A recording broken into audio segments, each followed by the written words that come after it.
everybody, and welcome to our cast for the evening. I am Hypertension on Play-by-Play, here with my man Jensen on color. How you doing tonight, Jensen? I'm doing great. I'm really excited to cast these games with you. Hell yes. I would say we are here. We are casting the Rampage game between Frozen Heart Esports and IFH.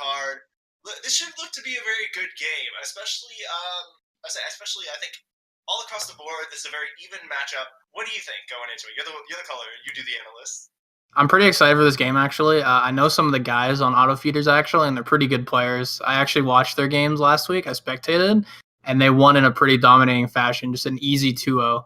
And I don't know about Frozen Heart and how they're doing in the standings, but I'm pretty sure this is going to be a competitive game, no matter how it goes. Most certainly. And are there any specific picks, any specific things we should be looking for looking into the draft phase? Yeah, honestly, Hakan Mango, their AD carry, is kind of a standout player. He's just a really solid AD carry. He has a pretty good champ pool, but last week he just played Ezreal both games, kind of abused the Kleptomancy pick, and just took over both games. I think the entire series, he only died one time, maybe. It was one death. I think he had a flawless game in the first game and just kind of took over the game and hard carried, and I'm expecting to see a similar performance from him this time. Certainly an impressive game, I would say series last week, if that is true. If that is the case. I would say certainly impressive. His KDA must be extremely high in terms of his risen KDA. Another pick that I know has come up is Misfortune AD carry, and I know that it still has not been nerfed yet. So do you think that we'll see that pick tonight? I don't think we're going to see the pick because I fully expect it to be banned. I have a feeling that auto feeders are just going to ban the pick out just based off what they banned last week. I think they're just going to ban Misfortune out, and it's not going to get picked at all. But I do think it's extremely strong, and if it gets through, MF just has a tendency to just win games by yourself. That ult, if you hit a good ult, you just win a team fight, and you can just get a clean ace like nothing. It's a ridiculous ultimate, and you can just see it win some games. So for that reason, I don't expect MF to get in, but if it does, we'll see it probably carry some games. All right. Other than Hawk and Mengo at that bottom lane, what lane do you think would be the most competitive in this game? Like, which one do you think is going to have the biggest sort of impact on this game and this series? I honestly think due to this meta, it might just be the mid lane where the biggest impact comes from. With a lot of picks that can tend to take over games, you have stuff like the Zoe. I expect to see Zoe priority. I guarantee both of these mid laners have been practicing the champion. If for whatever reason that disgusting champion doesn't get banned, it probably will get picked, and we'll have to see some pretty sweet Zoe performances coming out. A champion that can easily carry games and just fits into almost every type of team comp, honestly. It goes good in poke comps. It goes good in siege. It goes good in pick comps. Just all-out teamfight comps. It's a decent pick, too. It's just such a versatile pick. So because of that, I think I'm going to put a lot of priority on mid lane this game because I do expect the Zoe to get picked, and we'll see which mid laner kind of can abuse the champ more and what the other mid laner can do and what champions they can pick to try and shut it down. Because the one thing about Zoe, she does have a weak laning phase. It can be abused. She doesn't have good wave clear early. She can get pushed in, and then you can just roam on her. So there's a lot of picks that you can kind of abuse that with. Maybe you pick Zed and just go over the level 6 kill pressure, or Talon and do the same thing. Same with maybe a Fizz, or you even pick something that's a more mage-style champ that can dominate lanes, say Cassiopeia, maybe a Talia. And because of that, I expect mid to be kind of a slugfest this game, and we'll see which mid laner can come out on top.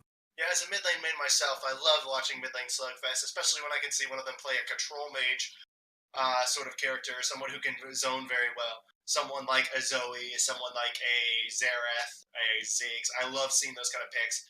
I don't like seeing the Assassins as much because I hate playing against them. I suck at Assassins. So, okay, so we have those picks.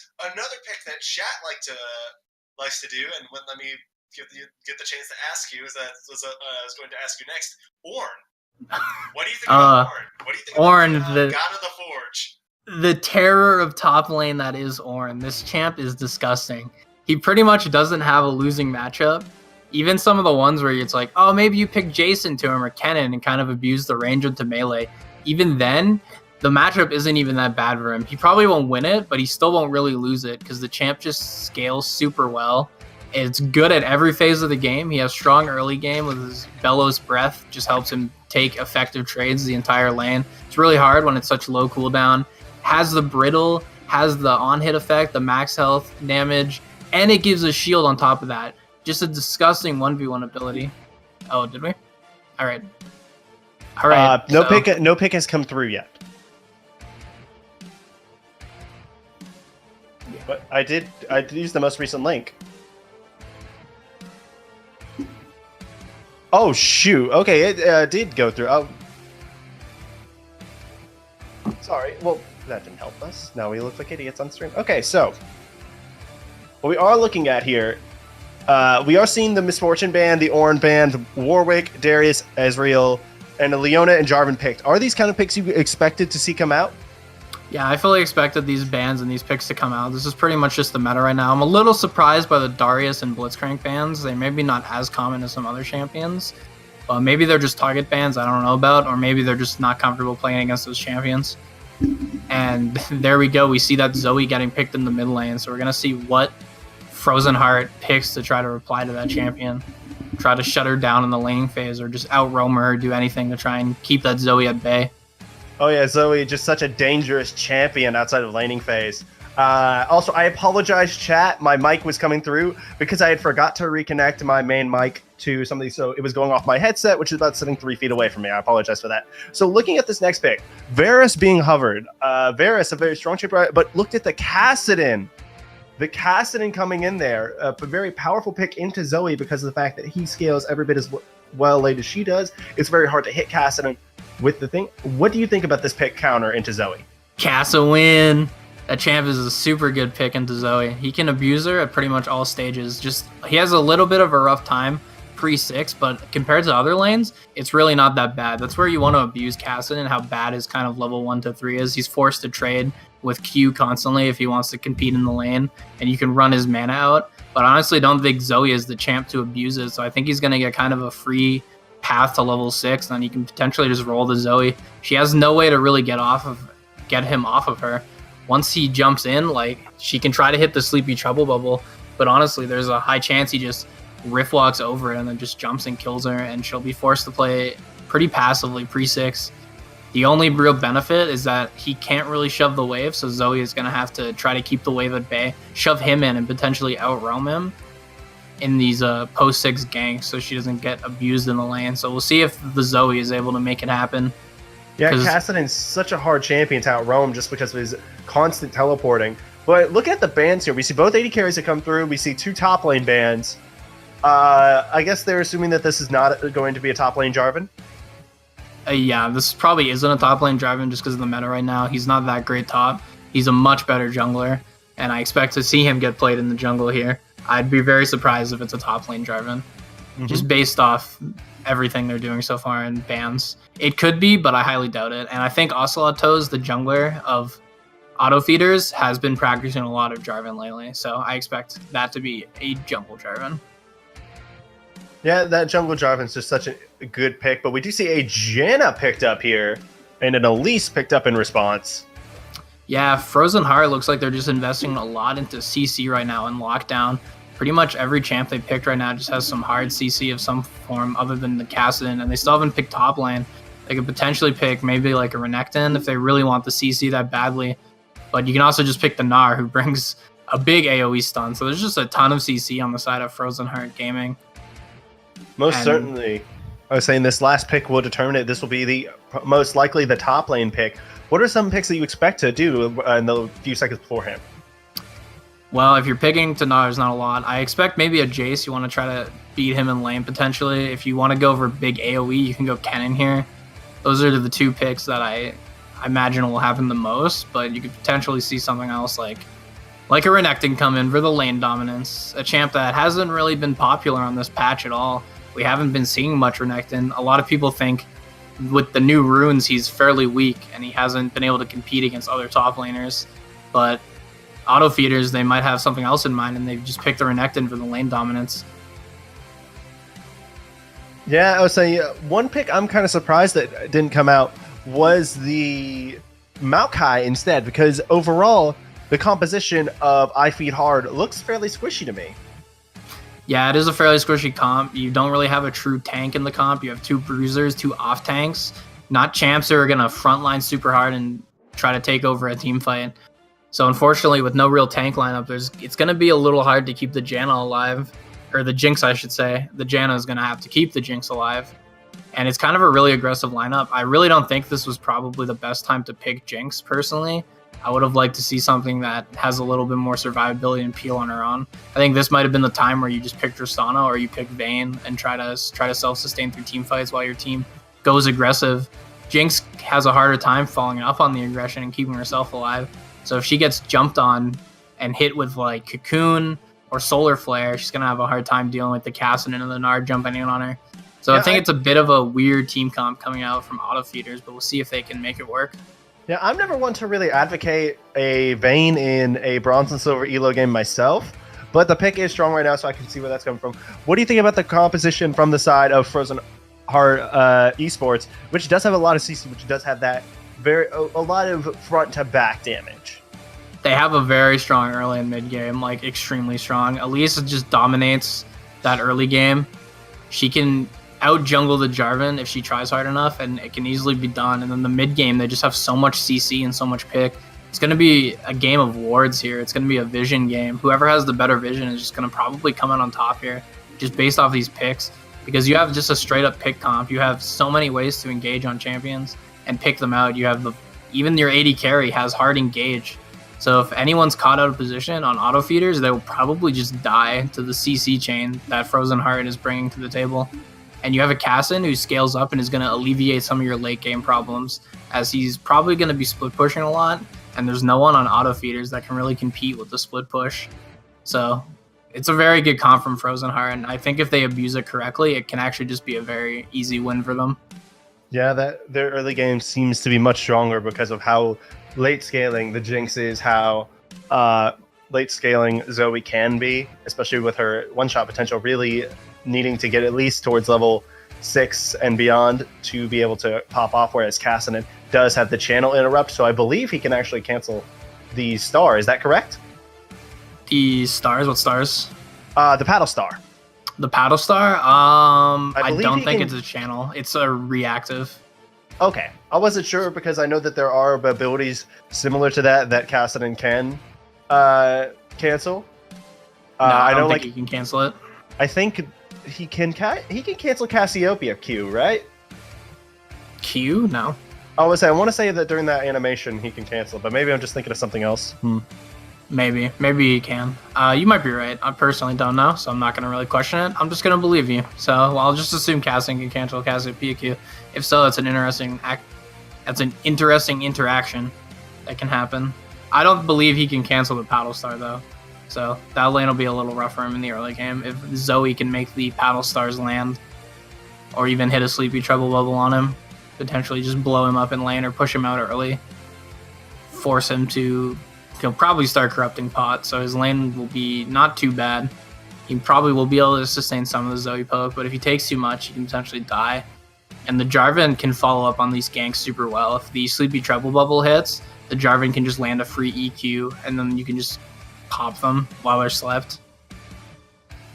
Yeah, one thing I did notice though, that we haven't actually talked about yet, is where the focus of each composition is. It looks like I Feed Hard has put their eggs all into the Hack and Mango basket with that Jinx pick and the surrounding cast, whereas it seems like the side of Frozen Heart Esports has put it into the casting. With the Elise able to get him ahead early, and the Gnar and Leona able to keep him and Varus safe in team fights. Definitely. Am I correct there? I would say you are 100% correct. Definitely Frozen Heart is looking a lot on this Cassin to carry the game. When you pick a champ like Cassin and you expect the champ to carry, or you at least hope the champ can carry, he's kind of like a hyper carry in some ways, more of like a hyper assassin. He just hard carries team fights, can pop off really hard. And then on the side of auto feeders, they're putting a lot of priority onto the Jinx here. When you pick a champ like Jinx, the champ automatically gets priority whether you build the comp around it or not. The champ demands focus. So it'll be pretty heavy on laning phase, honestly, for Zoe to keep Cassidon down and for Varus Leona to try and keep Jinx down, and Elise to make a big statement on this game, whether it be camping mid and getting the Cassidon ahead earlier, or shutting down a Con Mango by roaming bot and stopping him before he has a chance to get ahead. All right, and we are now loading Oh no, that was just the end of the in-game draft phase. We now have a 3-minute window to kill in which we have actually talked about the majority of what we can talk about. Compositionally, who do you think wins this game? Personally, I'm gonna give it to Frozen Heart. I think I just like their comp a lot more. It's far easier to manage, and it's just easier to pull off your win condition. It's pretty straightforward. You throw CC, you get kills, and you just snowball the game that way. And as long as you ward correctly, you're probably just going to win the game. As long as you don't mess up early game, which is a big thing. If you mess up early game, the game can fall to your control, and you'll never get to a point where your CC is enough to get kills if you just don't have the damage to finish it off. I do think it's the easier comp to execute, so I'm going to give them the game, but we'll see if Auto Feeders is able to use their comp correctly and get the Jinx ahead and just wipe team fights. Yeah, over with IFH Hard. I just don't think their composition has enough jelly. I think it's a little bit squishy, especially if Ocelot Toes decides to build any sort of damage item. I think that would be a massive mistake, and that the Omega one kind of starts to build and tank a little bit earlier because of the fact that they don't have it.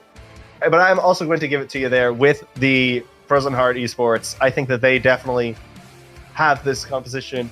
And who do you think is like? What lane do you think is going to be the biggest one to watch here with these champions? I'm going to just have to say it's probably going to be the mid lane just because of the Zoe versus Cassin matchup. Two champs that are pop-off potential. It's really going to be a lot on the mid lane to see if the Zoe can shut down the Cassin, or he'll just potentially carry this game.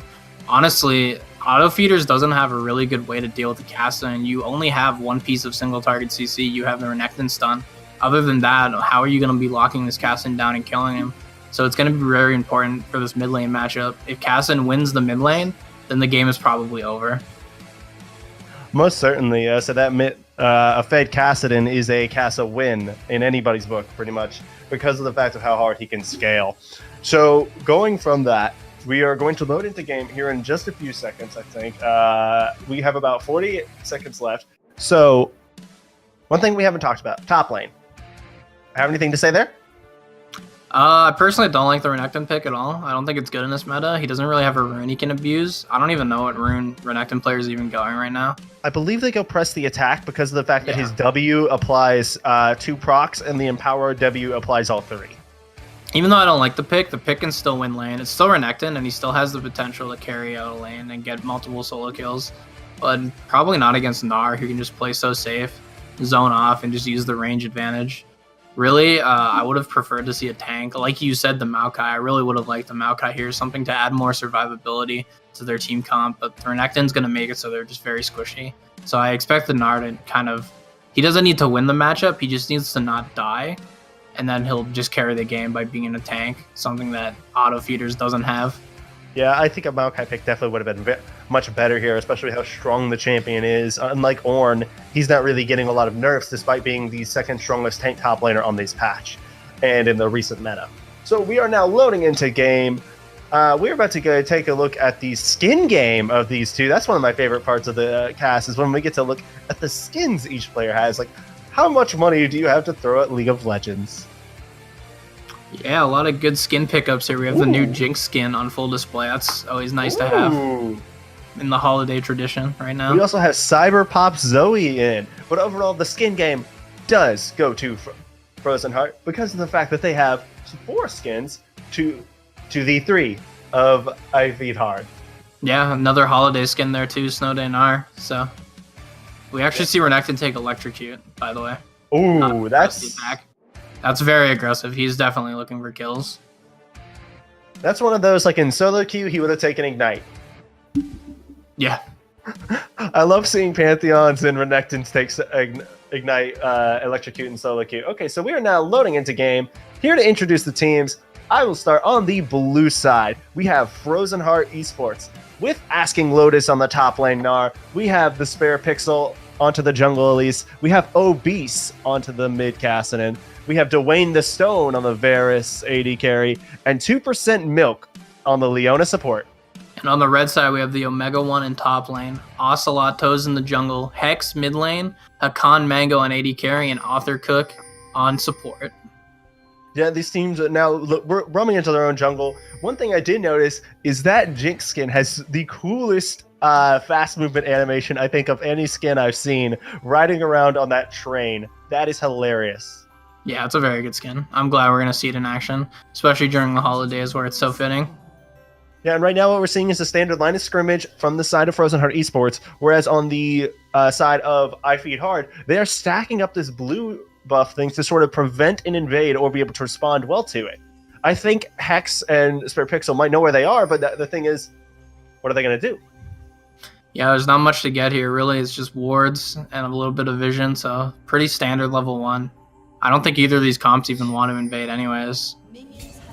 Yeah, and speaking of invading in junglers, which junglers do you think will have the better earlier impact? Well, it really depends. Both of these two are early game junglers. Jarvan, who can get those level 2 ganks off, something that very few champs can do in the first place. Against the Elise, it's pretty even matchup, honestly, but I think the Elise can get the better of it. As long as she doesn't run into Jarvan in a 1v1, she'll probably lose the 1v1, unfortunately. That's the only thing. But if pure ganks come off, I think Elise does have the advantage. Yeah, Jarvan's so powerful in a 1v1 because of that passive combined with the Flag and Drag combo, which provides CC and damage. And as we see the junglers get their respective buffs, every mid laner is just trading a little bit. So looking at the Zoe pick, how do you think that Zoe pick is going to look to play in this early game? Well, it's pretty standard. You just try to poke with Paddle Star, get minions with your passive when you can, and just and here's the level 2 gank. I was saying we have a gank coming out from Oslo. He misses the Flag and Drag. It's immediately silenced, interrupting the channel. So that is a failed gank for Ocelot Toast. It's going to allow the Spare Pixel to get a little bit ahead there. Yeah, it was quite unfortunate to miss Flag and Drag. I don't think it would have been a kill either way, but it would have been nice to get some damage onto Cass and potentially push him out of lane early. So it's just really unfortunate that you missed the Flag and Drag like that. It's kind of a basic play too, unfortunately. So just a mechanical error that I hope we don't see any more of, because that's just an unfortunate way to lose a game. Little mistakes like that. Yeah, and a good little Typhoon there from the Janna to just slow it out. Oh, but what, 2% milk jumps onto Hawk and Mango. Damage coming out from Dwayne the Stone, but Hawk and Mango managed to get away. Still chunked down to half health just off of a couple auto attacks and the Zenith Blade. And also the Spare Pixel catches Hex in the mid lane, hopping in on him. Can he get it? No. Hex manages to get away. Only about 20% health at that point. That was a failed gank and a failed engage there from the side of Frozen Heart Esports. Yeah, and there's so much aggression in this bot lane. 2% Milk is just really looking to get kills and try to snowball this lane. Kind of abuse Jinx's weaker early game. And they have this big wave building up, and unfortunately I doubt they'll be able to make anything happen with it, but see another repeat gank mid, so the Spare Pixel is definitely looking to get aggressive and try and shut down the Zoe, get the Cass in ahead like I've said that would happen. I don't expect that to be the last of the mid ganks. There's definitely going to be a lot more. Good for Zoe, although she won't be able to get it. A teleport bubble actually dropped. Unfortunately, it wasn't able to pick it up. That's one of the insane drops. The fact that you can get teleport from the W just wins her laning phase sometimes. Yeah, the only she one actually took teleport.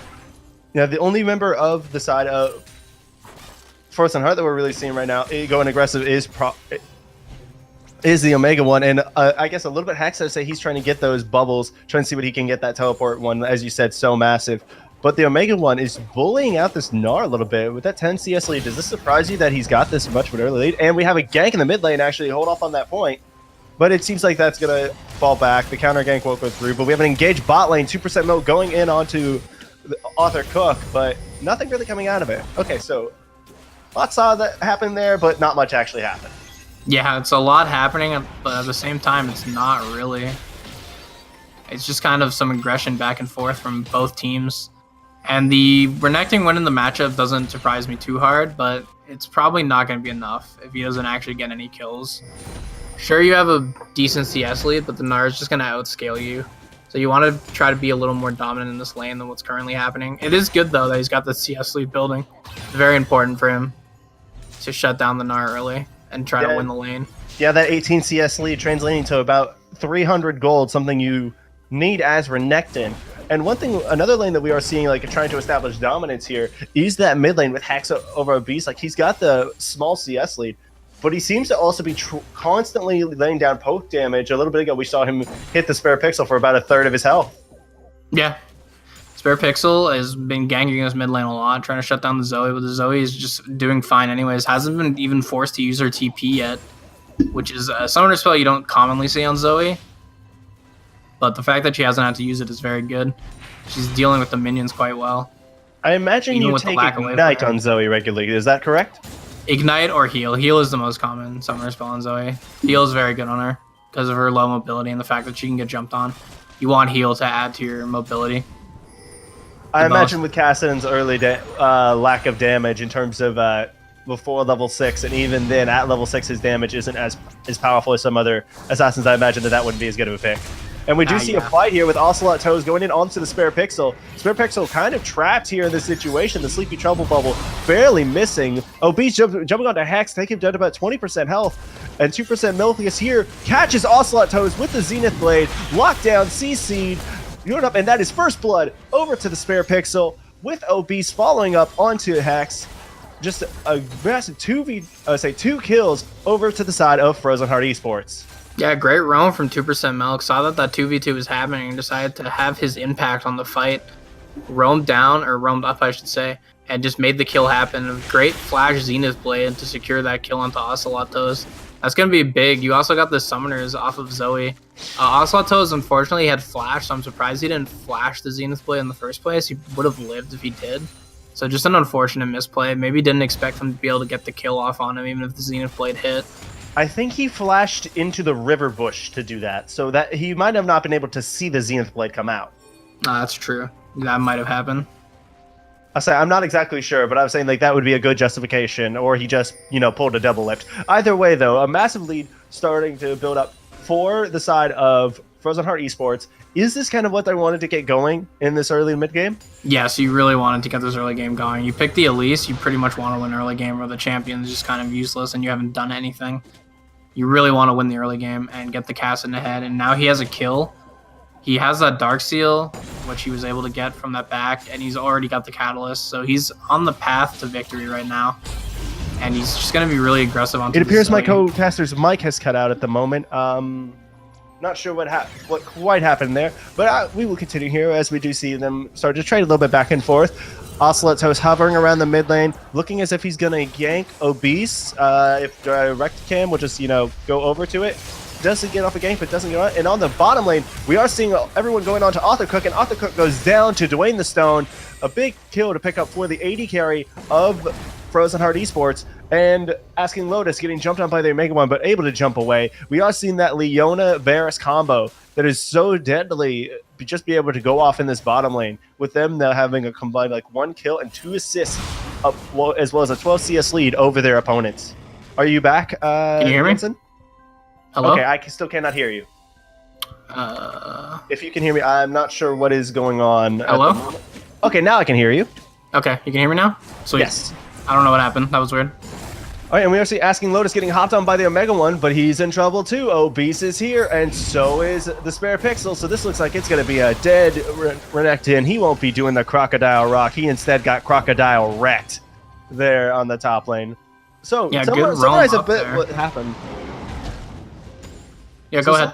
I'll say, so summarize a bit for us what's been happening at this point since we last heard from you. Oh, I was tabbed out. I missed all of that because I was fixing my audio issues. Okay. I did see the gank onto Renekton, though, which was a great roam up from Kassadin and a great follow-up from Elise to make sure that kill was gotten and secured. Oh, yeah, most certainly. Getting this Elise fed is always going to be a good idea just because of how powerful Elise is in the early to mid-game. She's so strong. But Arthur Cook roaming up towards Obese here, trying to protect his mid laner.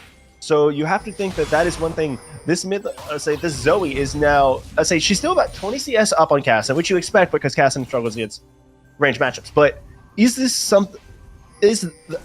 Are they ahead enough at the moment in that mid lane? I think they have a pretty sizable lead, and it's pretty good early game. Really, this comp was built to win early game, and they're doing what they need to do. They just need to continue the snowball going. You have a 4-kill lead. You just need to continue that, and you'll just win the game for free, pretty much. And I think the next thing you got to do is you got to try and shut down this Jinx. She's already a little behind in CS, but I honestly don't think it's enough. I think you need to try to kill her and take that tower bottom lane. So I want to see Elise pathing down to bottom instead of putting more focus onto mid lane.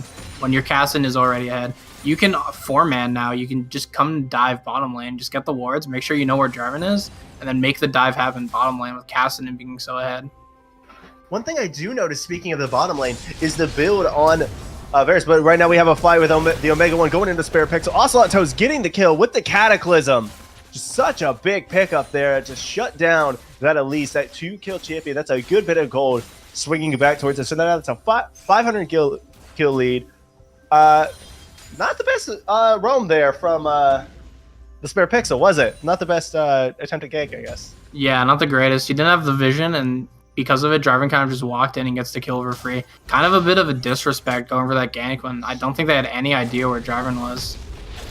Right, we do see 2% Milk using the Solar Flare in the bot lane. Nothing really came out of it. Hawk and Mango and the Author Cook were out of there. But yeah, back down to this bot lane. One thing I did notice is the Varus's build path appears to be that going towards the Ginsu's Rageblade. Lately, we've seen a lot more of Lethality Varus, have we not? Yeah, tier lethality has actually been the standard build on Varus. Just kind of abuse lethality, even after, I guess the lethality nerfs haven't gone through yet, but really I honestly think the lethality build is just far better and just kind of abusing the Q poke and heavy auto damage with the tier. I'm not a fan of the on-hit build anymore, and I don't think it's good when you're not even against tanks. You're against a bunch of squishy bruisers. The lethality is going to do a lot more to you. Lethality kind of gets shut down by tanks, so that might be the time you want to go the on-hit build. So very questionable. Oh, and we have a fight in the mid lane going in with Obese trying to counter it off, but at the same time, Obese manages to get the Spare Pixel free, but Ocelot Toes is hanging around, trying to go in, but all in all, nobody dies. Everybody manages to get the way, but still a little bit of a win over to the side of I Feed Hard. Yeah, auto feeders definitely came out a little on top there. They get the sum off of Cassinan, which is really big. You can definitely regank the lane now, try to make things happen. And I think it was actually a bit of a misplay on Ocelot Toes' part. He activated the sleep without letting the Q hit from Zoe. I hate to interrupt you, but we do have a fight going down. The Cataclysm coming down onto Obese, but he's going to die before he gets out. And 2 kills going over to the side of I Feed Hard. Autofeeder's just able to pick up those kills between that Cataclysm Paddlestar combo. And there's more fighting in the top lane with the Omega 1 going into asking Lotus, but he's not willing to tower dive a Gnar. Which is actually probably a pretty smart idea given the fact that Gnar was about half Rage Bar. Yeah, good call not diving. And just abusing the lane. And that gank was really good. That Cataclysm was solid. Cassin, I believe, ran out of mana, and so Obese wasn't able to Rift Walk out of the Cataclysm. And because of that, they just locked it down for Zoe to throw in her damage. And Hex, because of it, gets another kill. Yeah, Omega 1 playing with fire there in terms of the pushing under that tower because of how close Mega Gnar was, but able to get out in time. He's just really dominating the lane at this point, isn't he? Yeah, it's pretty big dominance. A 40 CS lead is really huge. And if you pick the Renekton, you want to dominate lane. So he's doing his job. And he's definitely one of the positives right now for auto feeders, is that they have this Renekton getting ahead, and he can potentially carry these mid-game fights out. So it'll be really big for their victory. Yeah, and Obese going in onto Hex. The Spare Pixel is nearby, so this could be a fairly simple engage. Oh, that's not going to get you out. Obese taking down Hex there. I'll say that portal jump doesn't get you away. It only brings you back. Yeah, I don't quite get what Hex was even trying to do there in the first place. He didn't have vision on the Spare Pixel, and you kind of walked up into Cassin, who could have pretty much solo killed anyways. Spare Pixel helped, but I honestly think Obese could have just got the solo kill anyways. Once you missed the sleepy trouble bubble, he didn't hold it for when Obese jumped in, he kind of just threw it out. And when you don't have that up, you're very vulnerable as Zoe. So I'm not sure what his idea was, and kind of just handed off a free kill. Yeah, and the bot lane of I Feed Hard just getting hopped on here. A Solar Flare comes out. The Chains of Corruption later, but a huge Zenith play to kill. To get Hawk and Mango killed by Obese. He is certainly not obese today, but he is fat with gold now, sitting on those 4 kills for that, on that Cassidy. Yeah, I called it earlier. I said, really what I think the Frozen Heart needs to do is they need to dive bot, 4-man bot with Cassidy, and you have him ahead, and just try to snowball the game through that way. Yeah, but they do lose first tower for it, so overall they actually net negative. Yeah, not only did they lose first tower, they also lost the Rift Herald, which is probably going to lead to another tower dying later. So overall, a good fight for the side of Frozen Heart, maybe, but overall a net loss. Now, what do you think they should be looking to do now that they have these sort of negatives piling up against them?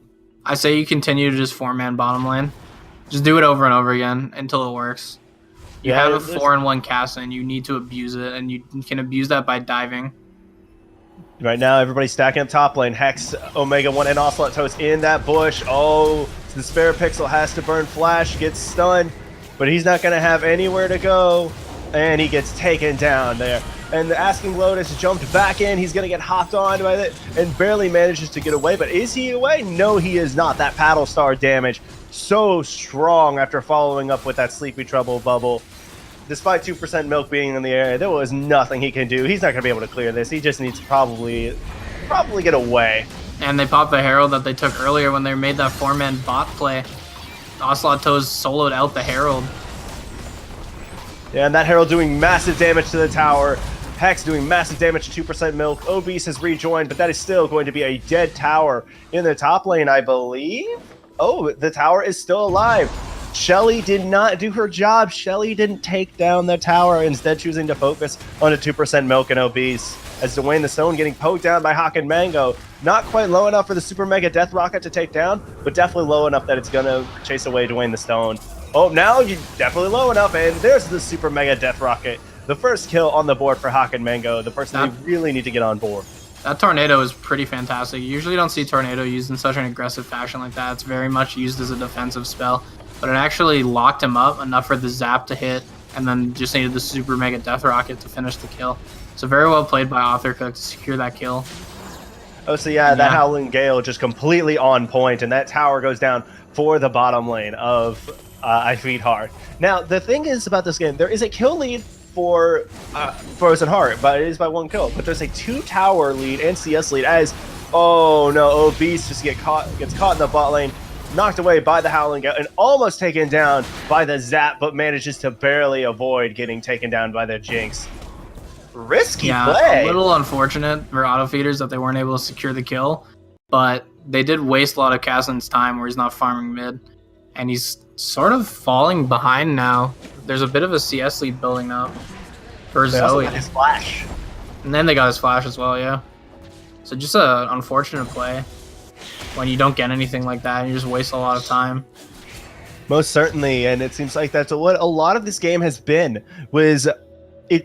Correct me if I'm wrong, but it seems like IFH has been wasting a lot of Frozen Heart's time by making them regret some of the decisions that they make, and as a result, they're capitalizing upon it. Yeah, pretty much has been the name of the game so far. And because of it, Auto Feeders is building up a steady lead. They're losing a lot of damage onto this tower. Janna kind of misplayed. She shielded herself instead of the tower there. Yeah, I mean, remember, the support's more important than the tower, right? That's true. And we do see a 4-man down on the bot. The Chains of Corruption miss, but you know what doesn't miss? The freaking Cataclysm. As they take down Dwayne the Stone and giving the kill over to Hawk and Mango. A very good dive bot down, say, for the side of IFH. Yeah, great roam down from Ocelot Toes there, making that gank happen. You know that the Varus has no flash. He used it early aggressively onto Con Mango. And the Omega one getting chased by Spare Pixel and Obese, but they get chased off themselves when they see that they have 3 members of IFH right on top of them. And it just looks like Obese is being left to die by his jungler, who continued the back instead of saving his mid laner. Oh, that's a huge shutdown going over to the side of IFH, which now not only gives them the kill lead, but they also have a 5,000 gold lead and a 3-tower lead, and they're looking to take down tier 2 mid. Yeah, I'm a little questionable. It was a little questionable what Obese was really doing there. Oh, that Jinx buff just came in hot there, and they made that buff last patch where if you try to dash through chompers, it stops you instead of you continue going. So if you chomper correctly, the Zenith Blade will be shut down when it hits the chompers. That wasn't a thing before? No, they just added that in this patch. I had forgotten. I thought that was always a thing. Maybe I just don't play enough Jinx. I'm more of a Twitch Jin Varus. you still get rooted, but you continue going. So like if you rocket jump through it, you'll finish the rocket jump and then get rooted. Whereas now you just get stopped midway. You dead stop, yeah. I like that change. That is a good change, and actually it makes Jinx a lot more relevant against champions like Tristana. I love it. Tristana is really good against this Leona here too, shutting down the Zenith Blade. Can't make as many aggressive plays. Yeah, and we see the Leona tank the Sleepy Trouble Bubble there. Haken Mango positioning a little bit aggressively, but so is the Spare Pixel, who just got chunked a little bit by that zap, and they seem to be setting up a bait here as we see them going around Dragon. 2% Milk all alone versus 3, and now the rest of his team is joining, but that Super Mega Death Rocket gets the kill. Dwayne the Stone a little bit caught out as well, coming in, asking Lotus, trying to get away as well. Overall, a 1-for-0 to the side of I Feed Hard, and an Ocean Drake to follow up. Yeah, Auto Feeder is just kind of taking over this game right now. It's looking pretty good. They're making a lot of use of the Zoe. I talked about the Zoe in Champ Select, how this champ can potentially just carry games and make your life very easy. And that's currently what's happening. Just every time the Sleepy Trouble Bubble hits, it's pretty much just guaranteeing a kill. Yeah, the Battle Stars too. Ooh, I was saying the damage going down onto Asking Lotus and Spare Pixel there. They almost get taken down in that engage. And instead, a tier 2 mid tower does go down for the side of I Feed Hard, who is taking control of this game the more and more as time goes on. Remember, both teams have a good scale, but the team fight scaling goes over to the side of I Feed Hard, as we discussed in draft. Yeah, Auto Feeders is definitely going to start outscaling this. Jinx is pretty huge. Already has the, at this back, sitting on a lot of gold. Is pretty much already has core build, while your Varus is just sitting on Jinsu's and a recurve bow. It's not great. He's going to get out DPS'd fairly hard by Haken Mango in these next fights. It's going to look pretty brutal. And yeah, there's a 1,500 gold deficit for Dwayne the Stone in reference to Haken Mango, who is at like 8,300 gold right now.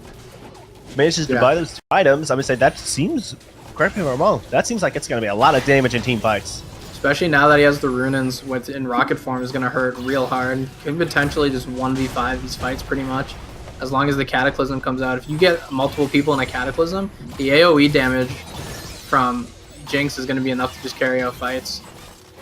Good blocking there coming out from 2% Milk though. Yeah, very. They couldn't proc the double damage on the Paddle Star. Yeah, a very good proc. That Sleepy Trouble Bubble creating so much damage potential for that Zoe. And what we have here, we have them kind of in this standoff. They're trying to hover around. Will anybody pull the trigger? Do they launch into the bush? And then they hop onto the Omega one, who gets gnarred away from the team. The Solar Flare comes out, so does the Howling Gale. But Dwayne the Stone is locked up in the Cataclysm. That's not who you want locked in there. 2% Milk gets taken down as well. So does the Spare Pixel. Obese and Asking Lotus running for their lives. It is a 3-for-0 for I Feed Hard, who are looking to rotate towards Baron. They're looking for Baron here, and it's going to be pretty free. You killed the jungler, and you have so much Baron damage. Jarvan's Flag giving the attack speed onto Jinx and Renekton. They're just going to tear through this. And even Zoe, her DPS with the constant Paddle Stars is pretty decent. So this is a very fast Baron. There's going to be no contest coming out.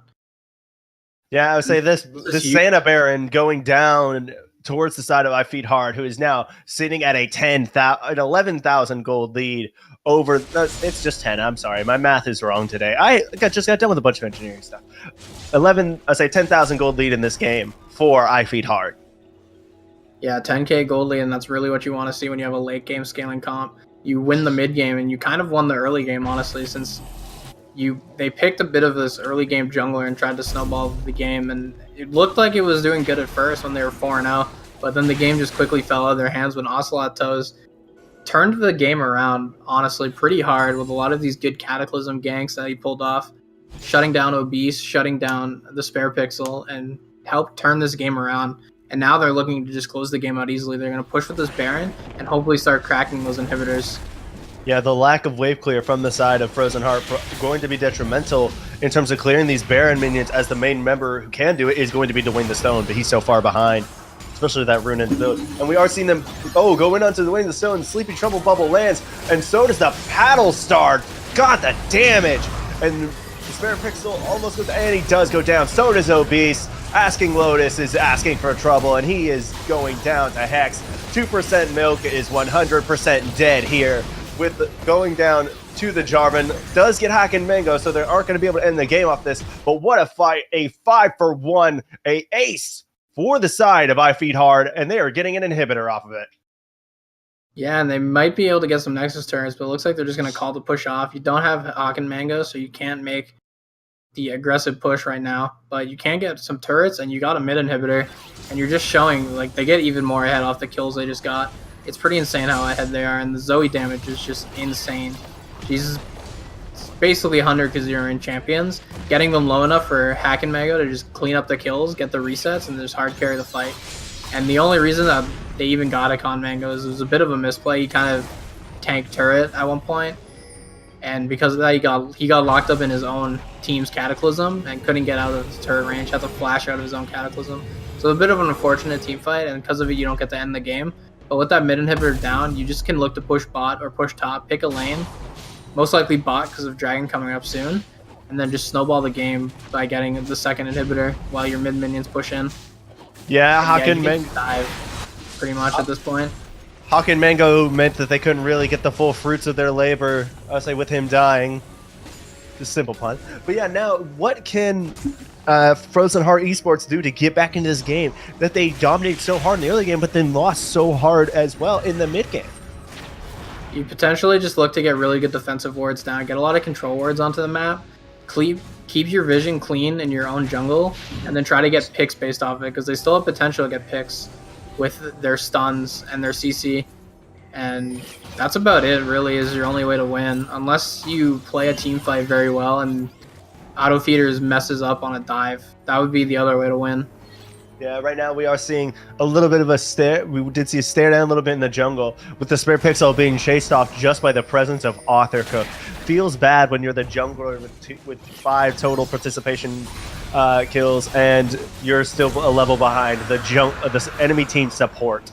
Feels super bad. And as I Feed Hard gets that Cloud Drake, that is just going to put them even further ahead. They're going to be able to roam around the map even faster to take these objectives. Yeah, they're really just set up to win this game. It's pretty much their game at this point. They just really have to not mess up a dive if they decide to do one. They can play these team fights extremely slow and just wait for Zoe Poke to come through. And there it does come through with to win the stone going down immediately. Hex getting caught up, and then there goes, he goes down too. The Spare Pixel goes down. Oh, Beast gets taken down by Hawk and Mango. He is hawking those rockets all over the place, with Hex taking down 2% Milk there. Just going after that Gnar there is Hawk and Mango, and they take a 4-for-1 with the inhibitor and the inhibitor tower and the other tower too. Overall, everything is looking I Feed Hard. Yeah, this is probably game. I doubt Gnar is going to be able to 1v5 this fight out. Yeah, they're taking that last Nexus turret, and they look towards the Nexus, asking Lotus can't do a damn thing, and they take down the Nexus. I say the first game goes to I Feed Hard. Very good. Very well played. Not the expected outcome based off the team comps. I honestly expected that game to go in the favor of Frozen Heart, but they played it. But Auto Feeders just played it really well. Used their comp great. I'd give the MVP to that game to Ocelot Toes. I think his Cataclysms were just on point. He played it very well, and he kind of turned the snowball back around and made that win possible with his great plays from about 10 to 15 minutes. Played very well. Great Cataclysms and great flag and drags. Yeah, I don't know if we do MVPs for singular games or matches, but let's go ahead and do one for this game. Would you say it is Ocelot Toes? Yeah, I would give it to Ocelot Toes. I thought his Cataclysms come mid-game pretty much swung the game around when it was looking a little bleak for auto feeders. Ocelot Toes is kind of the shining star of that game and helped turn it around really hard. So I would definitely give him the MVP for that game. Yeah, with the 20 KDA, Ocelot Toes, sir, I tip my hat to you. That was a solid performance there. So now we are going to be moving into the next game. I believe we're going to be taking a little bit of a break in which at least I could be wrong there. Allow me to message someone to check. Again, this is my first time actually casting an official Risen series, so I have personally no idea. Jensen, do you know? What was the question? Whether or not we will be taking a momentary break or whether we will be going straight to game. Okay, I was making sure. So then with that, we will be right back in a few minutes with our game 2.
And we are back, Risen. It is now game 2 for Frozen Heart Esports versus I Feed Hard, with I Feed Hard taking a dominant game 1.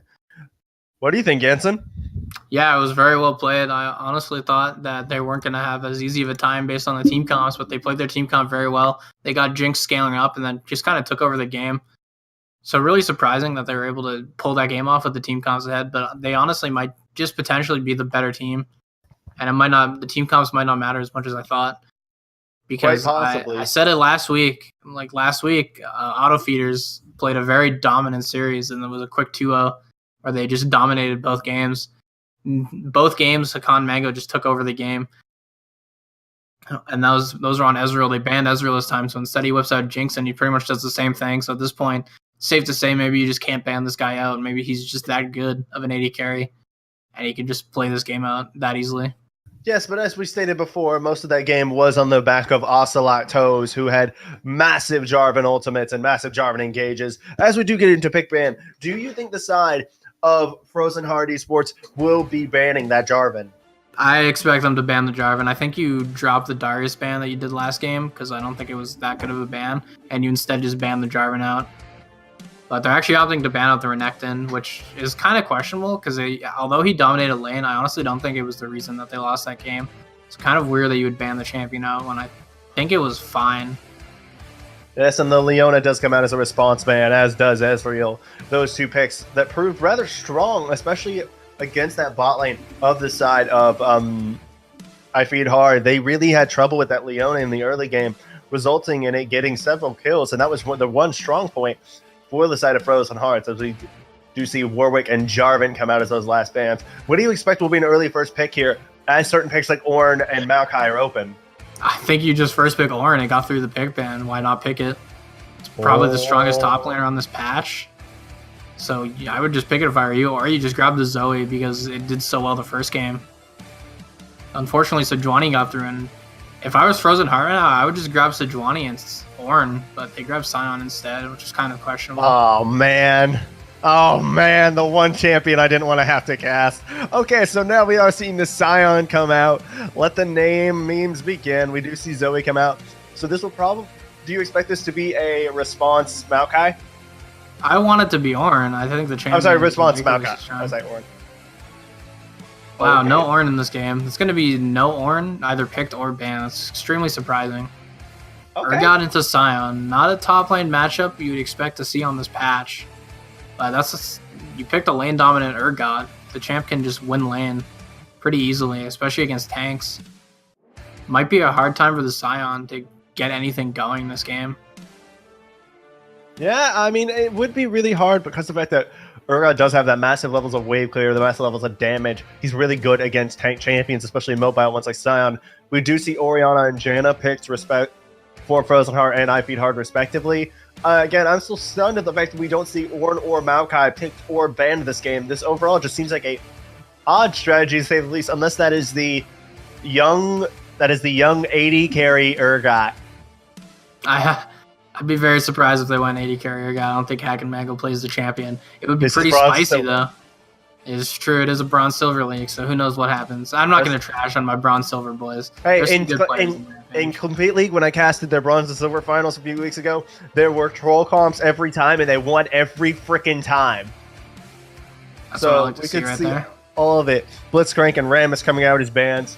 Apparently, they're just wanting to deny Hook champions from 2% milk. Yeah, I'm 2% milk. Oh, that's...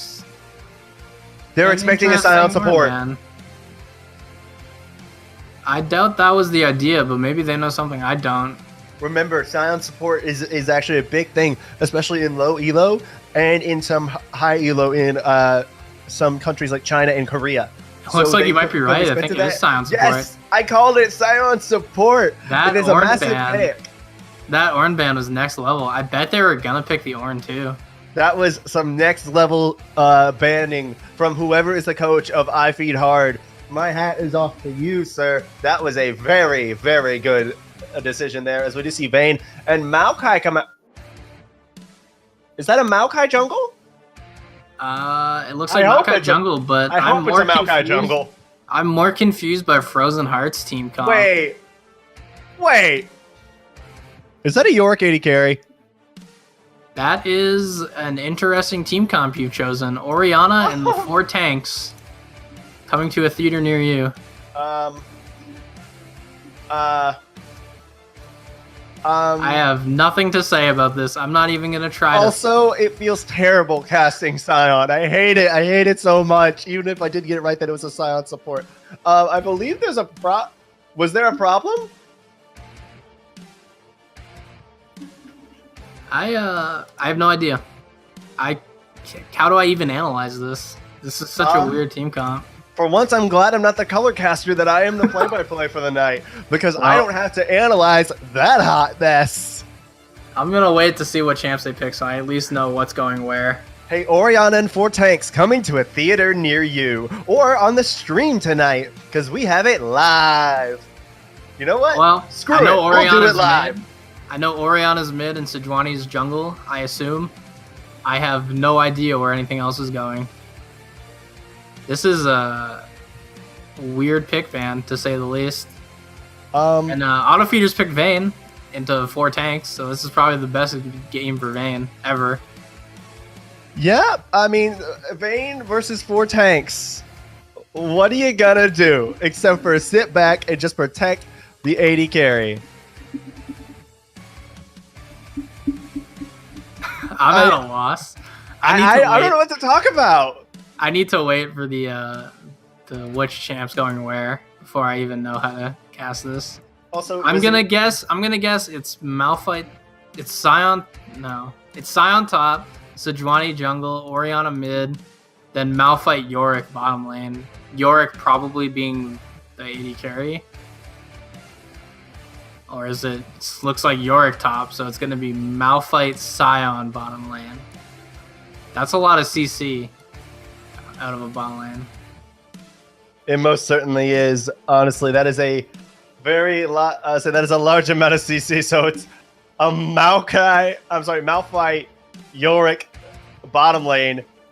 This is certainly interesting to say the least. This is definitely going to be a this is going to be a very interesting game. Wouldn't you say? This is an unfortunate game if you're Zoe, because Zoe's one problem is she's not very great at dealing with tanks.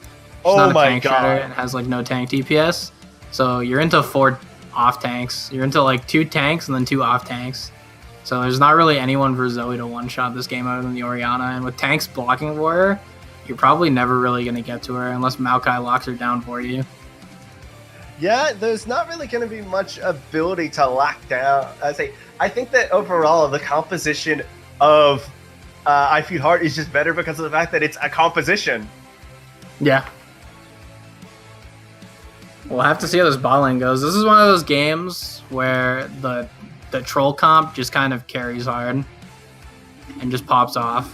So one thing I'm being told is that the level 6 engage from the Malphite Scion bottom lane is absolutely insane. It is not a mispick. They have picked Scion AD carry. It is, I repeat, it is not a mispick. Scion AD carry. Yeah, but you have the Janna to kind of shut it down, honestly. Jeez. Well, no, remember, both of them are unstoppable. They're unstoppable, but once they engage, Janna can knock them away, and then there's 2 melees. How are they going to close the gap after using their ultimates? As well as Janna can cancel the Scion charge up Q with her tornado. I honestly don't like it. I think this is a bad time to pick it. If you're going for this like cheesy win where you're trying to whip out and win 1 game with it and then never play it again, which is I hope what happens, and I assume what's happening is you whip it out for 1 game, hope that your opponent doesn't know how to play against it, and then you win. I don't think this was the time to whip this strat out. It just doesn't seem like it's going to work into this team comp. The only champ it really counters is the Zoe, who can't deal with tanks. But the Vayne is pretty much going to shred your entire lineup, and the Janna is going to keep that Vayne alive the entire game. But we'll see if they can make it work. Maybe they've practiced this. I hope they've practiced it, and this isn't a first time trying this strategy. And maybe they'll make it work. Maybe I don't know what I'm talking about. They might just do it. I have seen again, in that CL thing that I casted, there was a Jarvan Pantheon bottom lane that not only won lane, but actually snowballed out the game and carried for their team. So I have seen unconventional bot lanes work on this patch. So maybe Malphite Scion is the thing we need to see next. That new Metamancer, that meta-breaking pick. But overall, I think that it's absolutely terrible. Yeah, I'm not a big fan of it. Really not a big fan of it at all. I hope to see it work because I like when cheesy stuff works. I like when there's different strategies used in League of Legends. It reminds me very much of Dota-esque strategies, and I like that when it happens in League. So I want it to work. I also don't, because I don't want other Rampage teams to see it and then do it. I don't want it to spread like the plague it is. What, the off-meta picks? Yeah, well, just Scion Malphite bottom specifically. I love these picks. I love it. Yeah, I'm just they're a blast to flabbergasted. cast as a play-by-play caster, Yeah. but they're a pain in the rear to cast as a color caster. Yeah, I'm flabbergasted right now, but I'm excited. I'm excited Again, to see how this game goes. I have casted. There is a team that played in 2 leagues I've casted in. One, like I said, one of them was the CLs, and they got all the way to the finals, where they were the kings of cheese. So I'm actually used to trying to make sense of these picks. I'll see if I can throw you a little bit of a bone every now and then for this. Yeah, that'd be appreciated. No problem, honestly- but it is a Malphite freaking support. I love it. I honestly think Hack and Mango is just going to carry this game, though. Just based off Almost what happened certainly. last game and the other games and the fact that he's Vayne into this comp. And they really don't have a way to deal with Vayne, especially once he gets QSS. If the tanks block and he just doesn't get hit by Malphite ult, and even then I don't think it matters. Yeah, Even I if was he saying, gets hit by the Malphite ult, what follow-up do you have? Orianna Ball, I guess, and that's about it. yeah, I would say honestly, it just looks like they just gave up honestly in draft. I think I don't know if I think they got stomped so hard with the last game. I think that they just gave up and their will broke. I'm not sure what exactly it is they were trying to attempt with this composition. Maybe just maximum cheese. I'm not exactly sure. It is Rampage. But as we do get into, is there any final things? Oh, wait, I do have one thing I would like to mention first. But I do not believe it is just going to be Hawk and Mango carrying these fights. Don't forget that Omega one does have the shotgun knees to damage out these tanks. That thing does so much damage to tanks. Yeah, it shreds tanks, and like I said, you pick a 4-tank comp into a comp that just shreds tanks. So I don't see how they win team fights. They have to win early, and they have to win with that cheese. I think bot lane has to win, because if Hakan Mango isn't shut down and Omega 1 isn't shut down, they both have a high chance of just carrying the game. Yeah, and we are now getting into game, and let's see what the skin game looks like. This is one of my favorite parts. Here we go. As I clean up my studio a little bit, button the button, and tip the trophy. And the skin game, much better for the side of Frozen Heart. Again, I say they win the skin game, but they lose the actual game last time. So will it be a repeat, or will they turn it over? Honestly, I'm calling repeat. Yeah, based off the comps, I'm going to say it's going to be another stomp. That's Another 3 aftershocks on the side. that is also a fleet Frozen Heart. footwork vein. That is not a press the attack vein. That is a fleet footwork vein. I've been seeing the fleet footwork a little bit, especially since now it scales with the crit. Vayne can definitely abuse it. I compared to some don't other think that goes in champions. for 2 days. Did that go in on this Wednesday, or is it till next Wednesday? That went in. Oh, it did go in this Wednesday. I keep forgetting that it's a Friday and not a Monday when I usually cast. So as we load into game, I'm going to throw it over to you to introduce the blue side this time. And on the blue side, we have the Omega 1 top lane, Ocelot Toes in the jungle, Hex mid lane, Hack and Mango on AD carry, and Author Cook on support. And on the red side, we have Frozen Heart Esports with Asking Lotus on the top lane, Yorick, the spare Pixel on the jungle, Sejuani, Obese on the mid lane, Orianna, Dwayne the Stone on the AD carry, Scion, coming from Hyper 10 Scions himself, with 2% milk on the support Malphite. I think whoever drafted this comp needs to move down to 1% because they're on something. Yeah, definitely. It's such a weird team comp, and I'm wondering, was this their coach that did this, or was this all them? They might not even have a coach. I don't know anything about this team. I know that Auto Feeders has a coach because it's me. So there's that. Wait, you're coaching and you're casting them? I didn't coach them this game. There's 2 coaches. Okay, okay. I just coached the mid laner. Hex, he's my protege. Okay, I can understand that. When I was coaching a team called Pure Mist Order, there were 2 coaches. I was the draft and research coach, and then we had another coach for more meta stability and individual matchups. And as we are seeing a sort of standard line of scrimmage, we are seeing a blue side repeat of kind of stacking a little bit around the blue buff. Yeah. And as we're seeing them try and go for their respective blue buffs, so I don't think there will be quite as much of an invade, because also Setuani and Maokai not the best at invading. No, not great. These are 2 kind of sit back and farm their own jungle champions. So neither of them would be getting aggressive. Be very surprised if they did. Fortunately, it's not to like Master Yi levels where it just gets boring watching a Yi in a game because of the fact that he farms for about 20 minutes. Yeah, I like Yi. I like when I see a Yi. Honestly, I like the champion.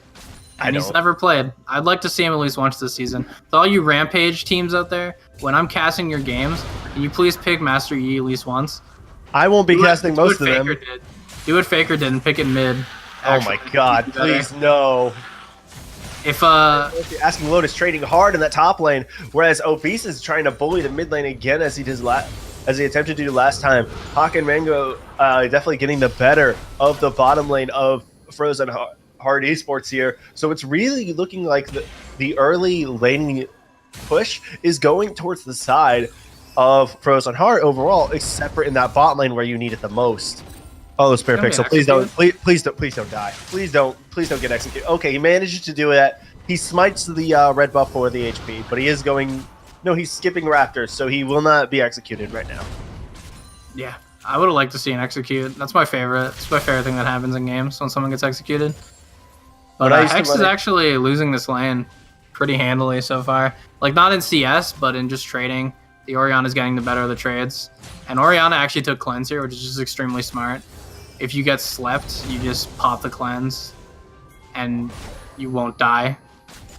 Yeah, so it pretty much has nothing to do. We are seeing a gank coming down bot lane. The Spare Pixel going to hop onto Hawk and Mango and Authorcook. The stacks of Permafrost not stacking up. Hawk and Mango dealing out damage. But we are seeing them backing off with, say, Frozen Heart getting the worst off of that. But he goes back on in to 2% milk and goes down to Hawk and Mango with the auto attack going in, getting that first blood over to the side of I Feed Hard.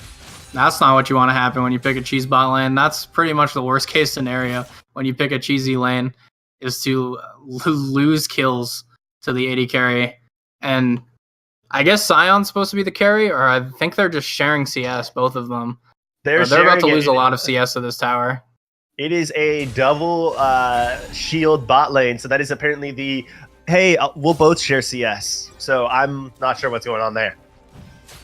Yeah, it's pretty weird. I guess you just want to try to get them both decently fed off CS.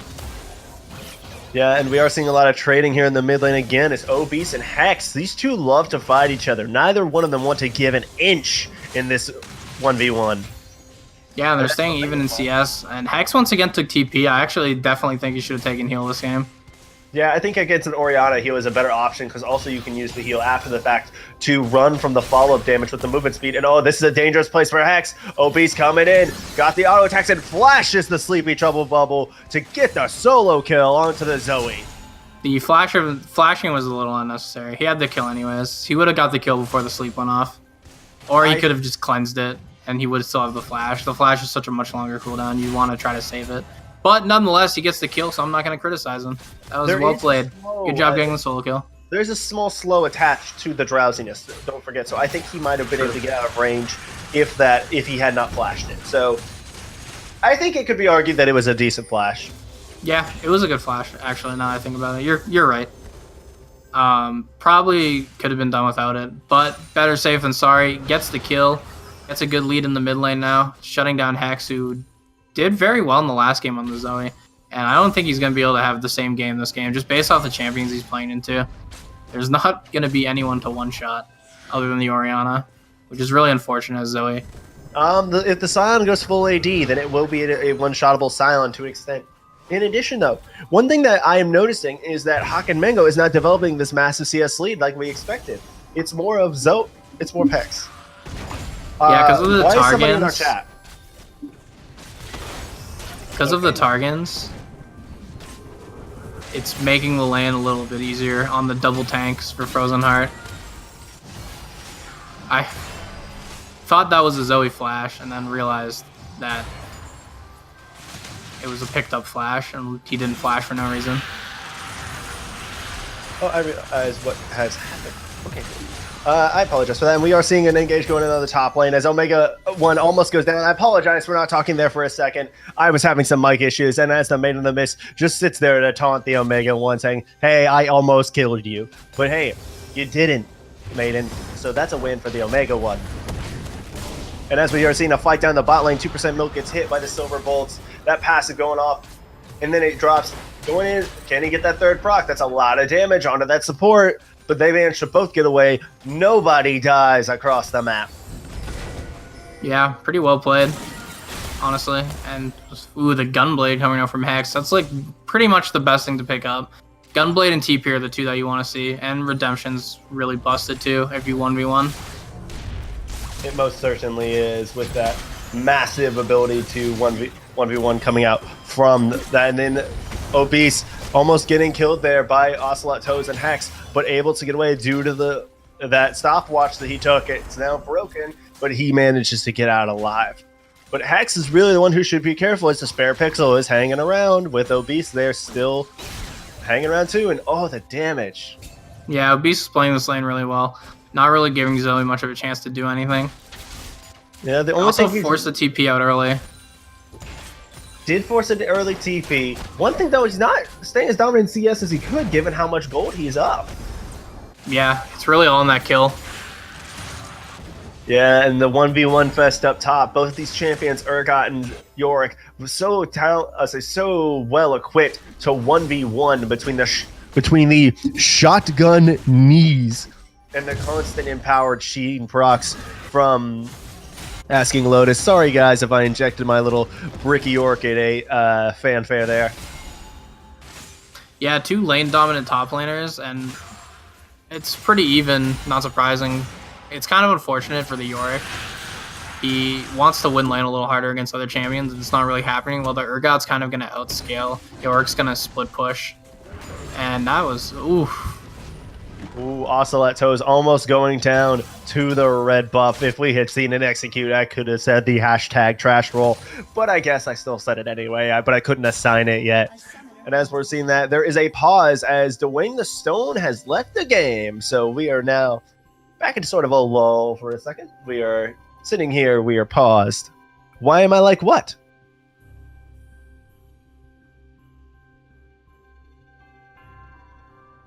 That is another thing that I was just notified. This Maokai has not backed yet, and he's level 6. What do you think about that? That is a hard farming Maokai, and not really even ahead in farm, actually. So Johnny has way more farm. He does have the assist, so he did get some ganks off. One gank bottom, which secured a kill into the Malphite, and then he did one gank mid, where he wasn't able to get the kill, unfortunately. Orianna was able to live thanks to cleanse and stopwatch. Probably should have backed at some point. It's 9 minutes, and you're getting your first back in. He's gonna buy a lot. He's most likely gonna get his Bomby Cinder plus boots, and then some pots on top of it, as well as an enhanced smite. So he's gonna be pretty even with Sejuani. Yeah. In addition, I would like to remind people the reasoning for the pause is because Dwayne the Stone has disconnected. We believe that there's some kind of connection issue. We have not gotten messages from the captains, but we are not sure what is going on there. Might be trying to restart router, in which case I don't know whether we allow that time limit or not. There's a 10-minute time limit in Risen. Okay, I wasn't sure. You only get 10. You only get 10 minutes of pause time. I think at 5 minutes you start losing bans. Yeah. Also, it's just the 10 minutes, okay. One thing I would 10 minutes.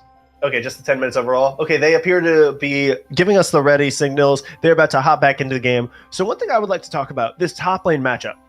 The fact that neither of them can really push the other one in. Yorick has the potential to 1v1, and then Urgot just has the wave clear and the counter 1v1 potential. How do you think this is going to end up? I think it's going to end up with a lot of Urgot trying to match Yorick split pushing and Urgot falling behind in the split push game. Because Yorick just wants to split push the game out, and Urgot's going to have to just sit there and wave clear, be on wave clear duty the entire time, and make sure Yorick doesn't just take towers for free. Yeah, there with the ugliest Urgot skin, that new Butcher, the Butcher Urgot, pretty much the only skin, and he goes in onto Asking Lotus, the shotgun knees just doing out all of the damage, the Maiden of the Mist doing it as well, but Spare Pixel comes in, lands the Glacial Prison, and Asking Lotus manages to kill the Omega 1 with the shovel, bringing it down, and getting the kill in that 2v1. And the Hack and Mango flashes in, gets 2% milk. Holy crap. While I was talking, he did all that. So yeah, overall, a very, let's say, half and half, a 1-for-1 across the map. And we're not done fighting. Ocelot Toes going in on the Spare Pixel, but he's going the wrong direction. He's going towards his enemy team, and they just get, oh, what a shockwave there. Bio Beast, but Hex and Ocelot Toes manages to get out. So does the Spare Pixel. The Maiden going to go down to this tower, and overall, a 1-for-1 across the map, trade of ultimates, things like that for both teams. Yeah, a lot happened during all of that. Aggressive trades in all 3 lanes, but overall, I give it to auto feeders getting kind of the best of it when you have your Vayne scaling up. Really, you don't have a comp to deal with Vayne, so if Vayne gets ahead, the game's kind of just over, and she's already at 2 kills. Going Bork build, which, man, I'm not a big fan of Bork Vayne. I honestly think the crit build is far better, especially when you take Fleet Footwork. But this is the game to take Bork against this 4 tank lineup. 3 tank, I was right in the fact that it is a Lethality Scion who is going to get caught here with the Condemn against the wall. Those Silver Bolts coming in, but so is Ocelot Toes also coming in. This Vayne about to go down, though, and 2% milk gets him with the active move. But then Ocelot Toes taking down Dwayne the Stone. The CC of the support and jungle are able to ward away any pursuit onto Arthur Cook. Yeah, I think an earlier monsoon from Arthur Cook would have kept the Hack and Mango alive, and they would have been able to just turn that around and win that 3v3. Little weird how long he held it for. And Hack and Mango did not have the summoners. He had heal, but he didn't have the flash to dodge Malphite ult, so with that Malphite ult hitting, it was just guaranteed. And it looks like it's going to be full AP Malphite and full AD Scion. No, that's a tank Scion. Tank Malphite. Remember that. Oh yeah, he's going Frozen Fist. Okay. I'll say Iceborne Gauntlet and a Lethality Scion, which I did make the call of earlier. So that's 1 in the point book for Hiker. Yeah, Lethality Scion does a lot of damage. If he can get on the Vayne, he'll pretty much just kill her. It'll be the getting on the Vayne part that's hard. The Malphite and Yorick are going to try to enable that, lock her up, and hope that Scion can just get the damage in. Yeah, most people forget that the ultimate and Q of Scion both scale on attack damage, and that his E also deals physical damage. And we're seeing it engage in the top lane, but they managed to just be warded off a bit. But Asking Lotus takes out about 40% of his health from 1 Paddle Star after the Sleepy Trouble bubble. Yeah, it was always a cool champion. God, saying that name. I love it. It's my favorite ability name in the game, I think. Sleepy Trouble Bubble. I hate it. I hate it so much. It's like I also like Ratatat though, so my opinion means nothing. That one was removed. It is now Spray and Pray. Is it? Yes, that was changed about a year ago. Oh really? I still call it Ratatat, and I will forever call it Ratatat.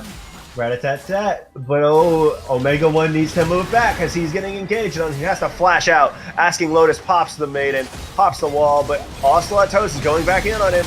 I say getting him there, but there's no real target to it, and he gets eaten.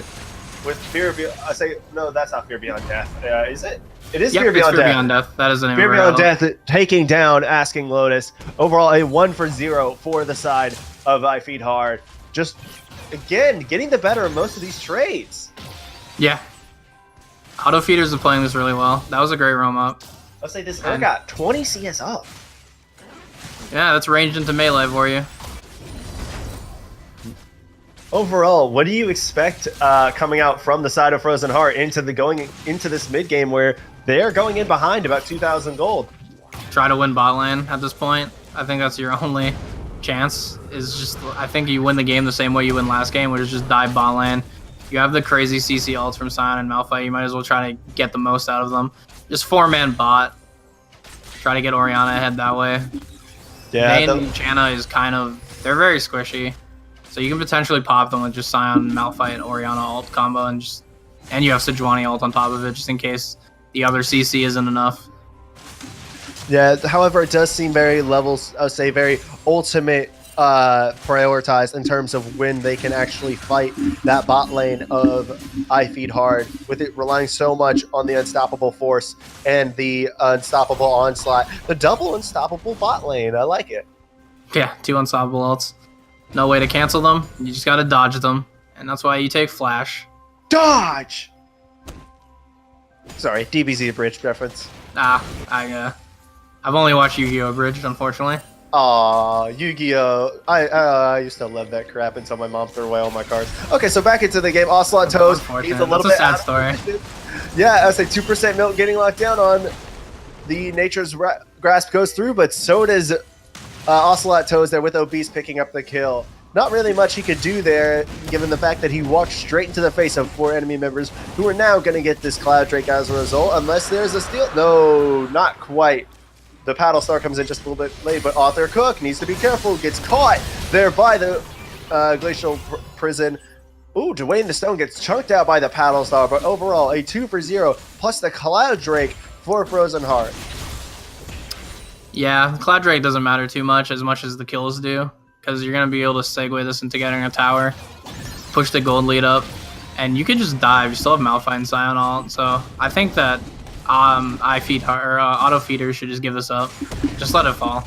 Don't try to defend it. Overall, this would be a very difficult tower to defend, and it does give first tower over to the side of Frozen Heart. Something that I don't believe we saw them take a single one of in the last game. I believe that they went objectively imperfect. I don't believe they took one either. They might have got a mid tower and that's it. I don't think they did. Yeah, and the Omega one and asking Lotus, trying to trade again, going in. He's got it, but the toss hits on one of the little zombie things, and also, he's got it, but he's got the Fear Beyond Death, and he gets eaten, and the Maiden will go down following him. Straight to the grave from which Yorick loves that most. It's pretty hard to just trade outright with Urgot, just because he can win those 1v1 so hard. Due to his ult, if it hits, and you try to just straight up 1v1 him, he'll probably just die. Yeah, and we did have, the Shockwave not really doing much. I'll say not really doing much there because that Zoe was already dead. Overall, another kill going over to the side of Frozen Heart Esports. It seems like whereas last time, everything that was going Frozen Heart making mistakes, now it seems like IFH is just giving them a little bit. Am I wrong? You're not wrong. They're definitely prison. Using their CC lineup to its fullest at this point. Yeah, and Omega 1, he is a little bit in trouble here. He gets slowed, he gets exhausted, he gets knocked into the area, and he gets taken down by the Spare Pixel with the Permafrost proc there with the stun. Yeah, pretty well played. They have so much CC on their lineup that they can pretty much just go anywhere and just get kills wherever they want. And it's what they're doing, and it's switch the gold lead back over to their side. Is it enough, though? You still have to shut down Hack and Mango, who's looking primed and ready to carry this game.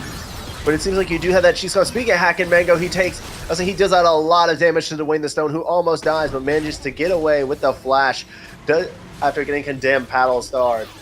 And also he got hit by the Sleepy Trouble Bubble. So now that is going to give the priority in that mid lane push over to the side of I Feed Hard. Oh, and the Shockwave comes down. The Monsoon knocks everyone out, and the Sleepy Trouble Bubble goes in as a further just say, hey, back the heck up. We're here. We're not going to mess with you anymore, as everybody disengages there for a moment. But it actually looks like in the top lane, Ocelot Toes is ganking, asking Lotus. Sorry, there's a lot going on. My voice is going to cut out for a second, and it follows you through the flash. So the Omega 1 dealing out that damage Ocelot Toes having the CC. And there goes another Fear Beyond Death. You need to fear the chains. It has the third Fear Beyond Death kill, and the third Yorick Death to Fear Beyond Death. Man, I have trouble getting one Fear Beyond Death to work. I haven't really played. I played the champ one game, and I got a couple kills with it. It's pretty satisfying and fun to get. Other than that, I find him pretty boring. Wow, that damage. Again, there's a % health damage on his passive with those shotgun knees. And that's a mid tower going down. Pretty well played. rotating from the bot lane, kind of giving it a bot and just getting the free tower instead. That's going to help their team just scale up. The gold lead is now dead even, pretty much. Yeah, I'll say also one thing about this Urgot is he's able to clear a lot better, but Hawk and Mango and Author Cook are here. They have roamed up top lane, so has Hex. It is a 4-man push in the top lane. He's going to probably throw out that Sleepy Trouble bubble to try and zone off in any second, and that's going to be a top lane tower going over to the side of I Feed Hard, you would imagine. And it does. Yeah, free tower, and now the gold lane is swung a bit in their favor.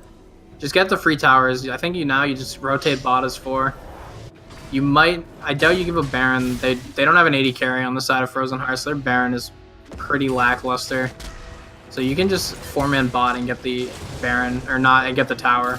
Yeah, and Obese getting hopped onto by Ocelot Toes. He gets slowed up. He does not get hit by the sapling. Yeah, pretty ambitious play coming out from Ocelot Toes there. I don't really think there's a universe in where he gets that kill. It is Maokai. Yeah, not a lot of damage. You have a lot of CC, but you're not really going to be soloing anyone out from full health, especially not something that has both summoners up as well as a shield.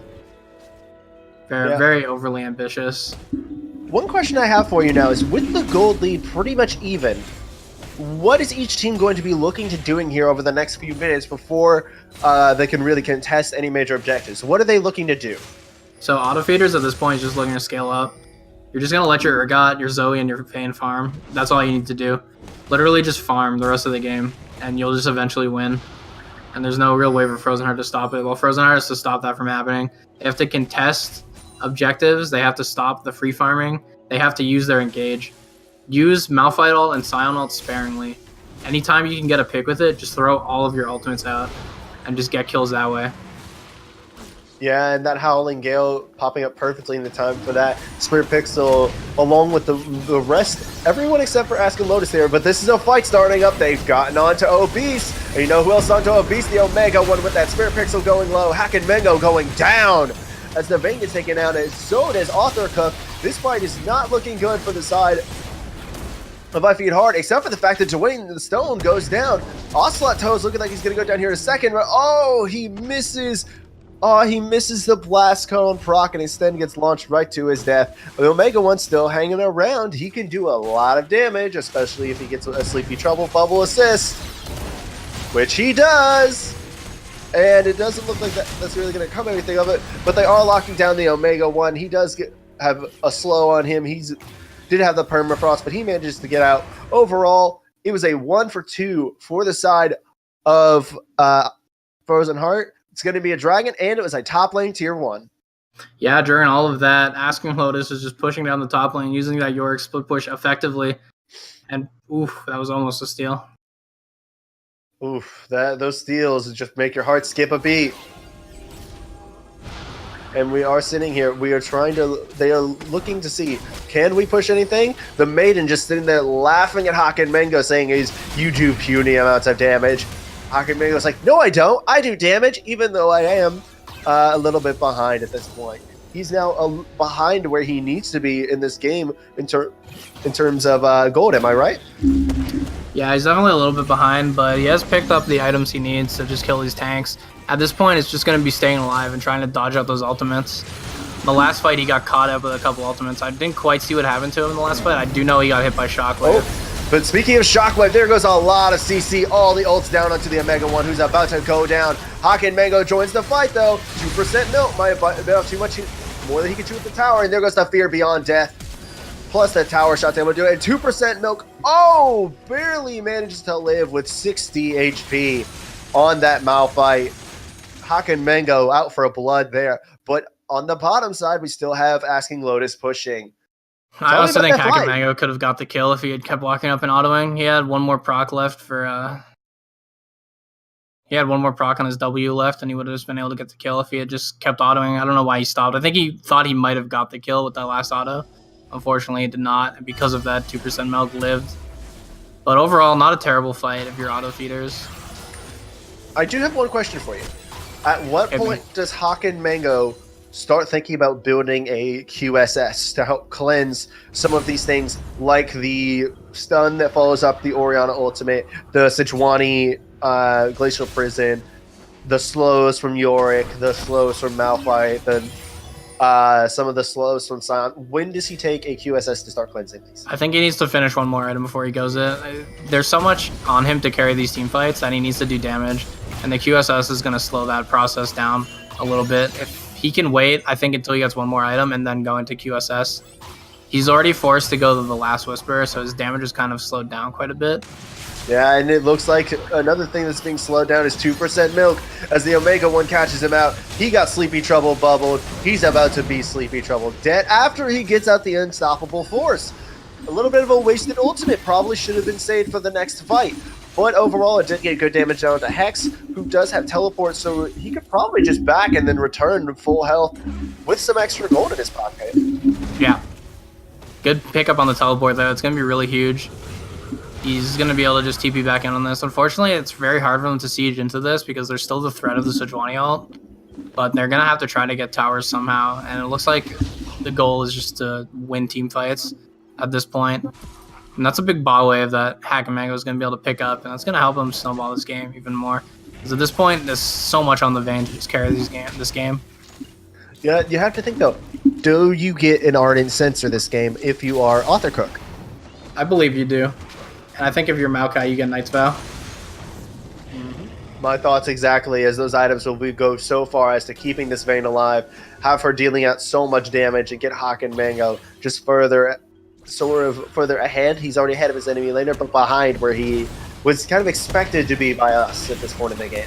Also, one thing I would like to praise Hex for, we forgot to say about it, a very good portal jump dodge when engaged upon earlier. And it looks like they're looking at tower dive. The Glacial Prison goes down, but he's a little bit in no man's land. I don't think he realizes how far he is. And oh my god, the Wombo going in with that Unstoppable Force into Shockwave. Then the Vayne just peppering away at 2% Milk. He's going to take down the Square Pixel, but he gets taken down by the Orianna. Ocelot Toes is next. Dwayne the Stone, oh, he manages to get away by flashing away, but Dwayne the Stone able to take down that tower to follow up. That Scion dealing out a lot more damage than we expected. Yeah, the Scion's doing a lot of damage, and he's following up on this Wombo correctly. At this point, it's looking really bad for auto feeders. They just don't know how to play these team fights correctly, and because of it, they just keep getting caught at these multi-man shockwaves, multi-man unstoppable forces, and it's looking really bad for them. And they're going to continue to lose team fights if they don't play these fights correctly. Yeah, they lose a second mid tower there with that tower going down, and another tower in the top lane, the split push going down, but they also lose their support as the Fear Beyond Death takes down the rock monster. Good play, getting that kill. That's pretty much salvaging what was a pretty lost team fight. You're getting the most out of it at least, so you get something back. It is still not a touchdown, really though. Bad. It is still not a shutdown, though. Yeah, there's no shutdown. Mainly because 2% Milk got killed in the last team fight pretty early on. One thing I will say, though, is that Asking Lotus seems to have recovered a bit of that lead that he lost quite nicely, don't you think? Yeah, quite a bit. He's just getting a lot of gold off split pushing. There's no one that's really answering to him. I'm not quite sure why the Omega one isn't answering the split pushes a little more. Just kind of giving up free towers and free farm to Asking Lotus. Yeah, most of these fights have been 4v5, and the side of Frozen Heart Esports has actually been winning them. Oh, the whiff Glacial Prison comes out. That is not what you want to see, especially when it's followed by Sleepy Trouble Bubble and the Silver Bolts. But also, you don't want to be locked up by that crowd control. All of it coming down. Author Cook's going to go down, following Hack and Mango. Overall, Dwayne the Stone just going off in that fight, even though he gets some damage over there on the end. Obese trying to run from Ocelot Toes, and then Ocelot Toes trying to run from 2% Milk. That Malphite's going to be able to catch you. Shockwave into damage. This is just going to be a dead Maokai. Followed up by Hex, who is trying to get that kill on the back end, but is not able to. Sorry about that. I had to cough. And it looks like Asking Lotus is going to also push this bot lane tower. So that's overall a big win on the side of Frozen Heart Esports again. Yeah, they do lose a tower, though. They do lose a tower on the top lane, so that is a trade of towers, but still, it is a 3-for-1, I believe, for the side of Frozen Heart Esports. Yeah, you're correct. Honestly, I think if Omega 1 had been there, though, that team fight probably would have been won. Hagen Mango, he now has his flash out, and it's really big for the next team fight. He just needs a flash, Malphite ult, and that was That could have been bad. Close.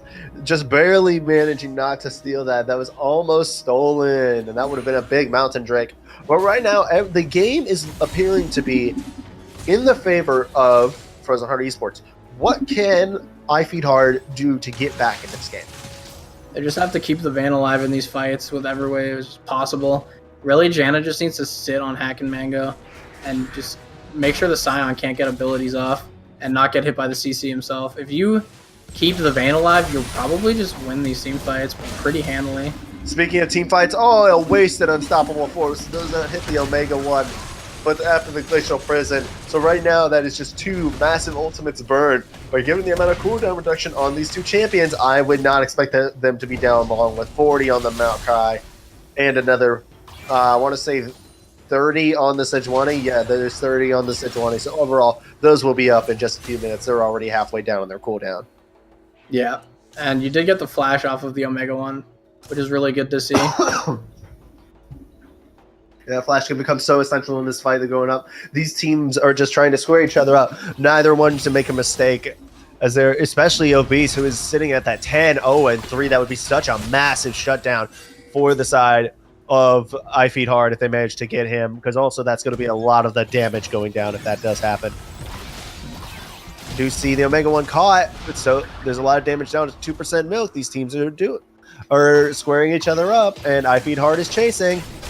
But as we see, they're just kind of trying to go, and an Unstoppable Force goes in. It whiffs, doesn't get a single person. The Spare Pixel trying to go in, but Hawk and Mango is completely untouched. Dealing out damage to Dwayne the Stone. The Shockwave goes off, and Shockwave does not go off on the other side of the fight. It's just that. Sorry. With Dwayne the Stone going down, and so does Ocelot Toes. But that sleep, it caught Asking Lotus, who gets taken down by Hawk and Mango. A 2-for-1 for the side of IFH. Yeah, that's what you want to see, really. They lose 1, but they're able to get 2 more. And at this point in the game, that's really good to see, especially now that your Vayne gets more kills, starts scaling up, is building on the QSS now. So once the Vayne's ahead, and that's trouble pretty bubble. much the best situation for auto feeders. That damage oh my god, the Shockwave just takes down Arthur Cook with Omega 1, managing to take up most of the damage due to that Maw of Malmortis and Spirit Visage. Smart move to choose the tank over the damage, but we do have Hawk and Mango split pushing on the other side. I believe, did he just take down the tower? He did get the bottom tower, yeah. Okay. Making sure.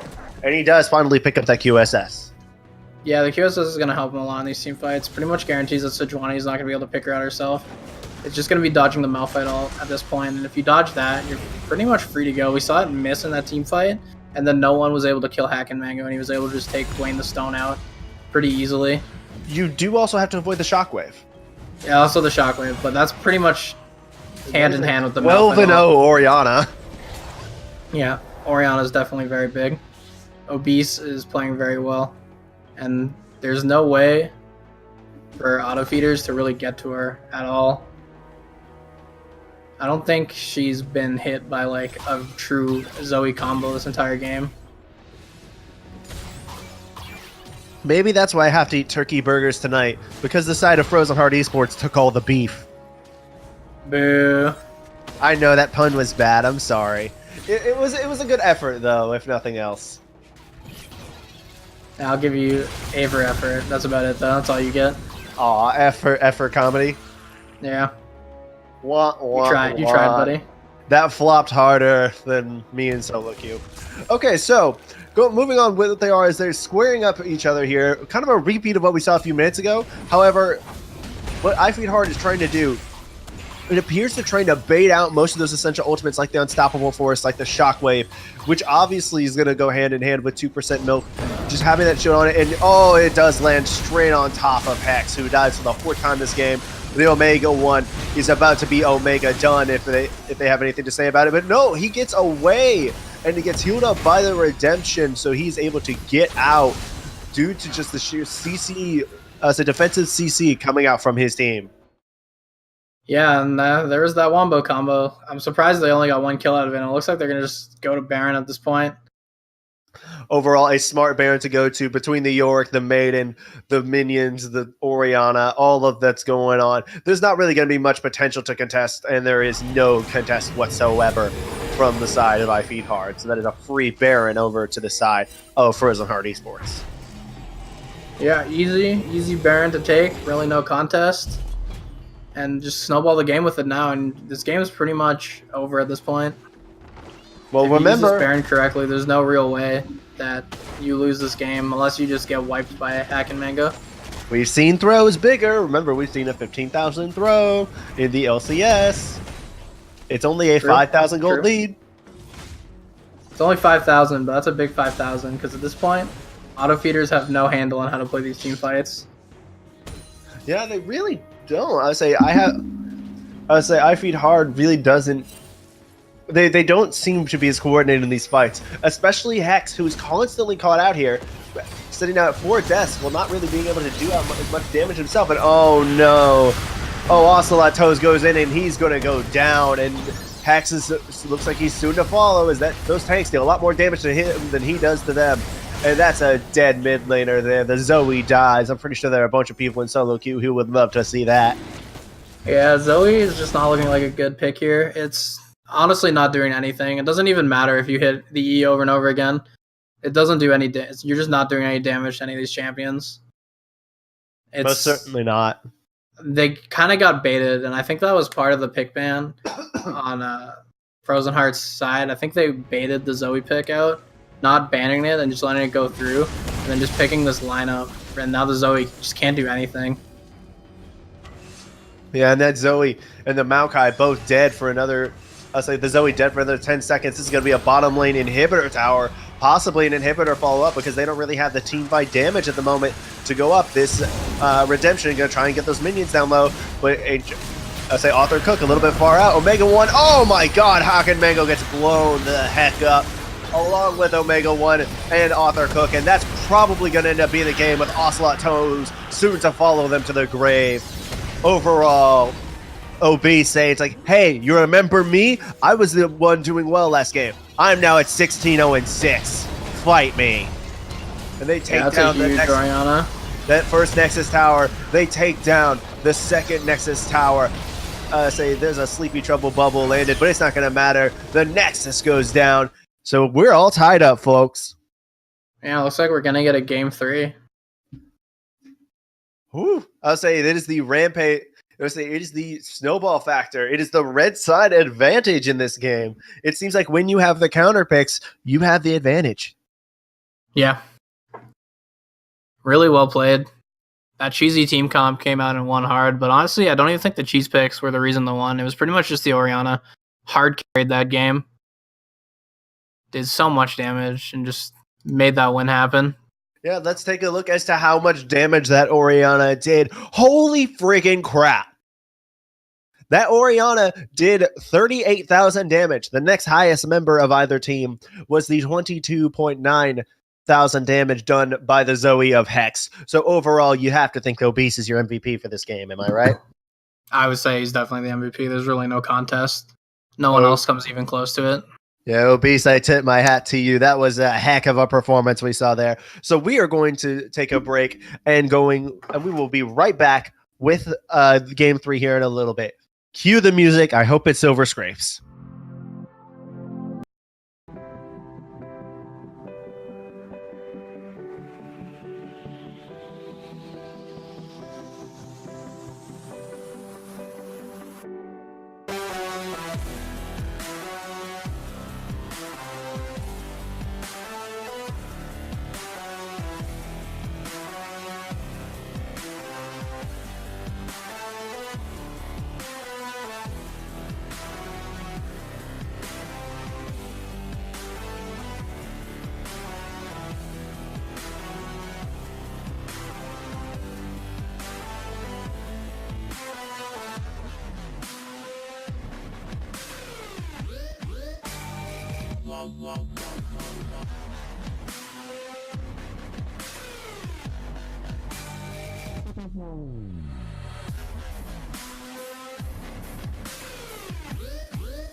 And we are back, ladies and gentlemen, boys and girls, Risen fans of all Elos. I am Hypertension here. Replacing our friend Jensen is the Shady Gecko. So how are you doing, my friend Shady? I'm doing pretty well. I just saw Star Wars. It was a movie. That's all I'm going to say. Was it good? It was a movie. And Aw. it had actors in it, and there were special effects. You wouldn't believe it. So Spoiler. more old style Star Wars. So prequel trilogy bad or Episode 6 bad? No comment. No comment. Can't kill the fans like that. All right then. I would say I had some high hopes, but at the same time, we got it. I would say, hey, I'm bringing energy too. Don't just hype up yourself, man. That's my job to I hype have you no up. idea. I just got here, so bring me up to speed. What's going on with the series so far? Okay, so right now what we have is Nesware not putting in a picture for you. Instead, he just put in his own label twice. What we do have, though, is we have the teams are tied. I Feed Hard won game 1 after a dominating early game composition in which they just were able to get a Jinx snowballing and the Jarvan carry the game. What we were able to see second game is a cheese composition with a Scion, Malphite bot lane, and it won. Huh. Scion Yes. and Malphite. That's special. That is It was cheese. the unstoppable bot lane, and we are looking at here, we are seeing Ezreal, Renekton, Misfortune, and Sejuani. What do you think about these bans so far? Well, I mean, Ezreal obviously a pretty strong pick right now, even with the nerfs. Renekton, I just saw him in a solo queue game recently, just absolutely destroy. So I definitely respect that ban. The Rammus, I haven't played it since it got nerfed, so I don't know how good it is. But coming out. Jarvan definitely a good pick. Yeah, Jarvan being picked away from the side of I Feed Hard. They carried on it so hard that first game. But at the same time, that Leona, which helped Frozen Heart Esports in that first game, goes over to I Feed Hard. And they pick a Teemo. Oh that is my a god. Teemo. This is, We have Satan is in the building.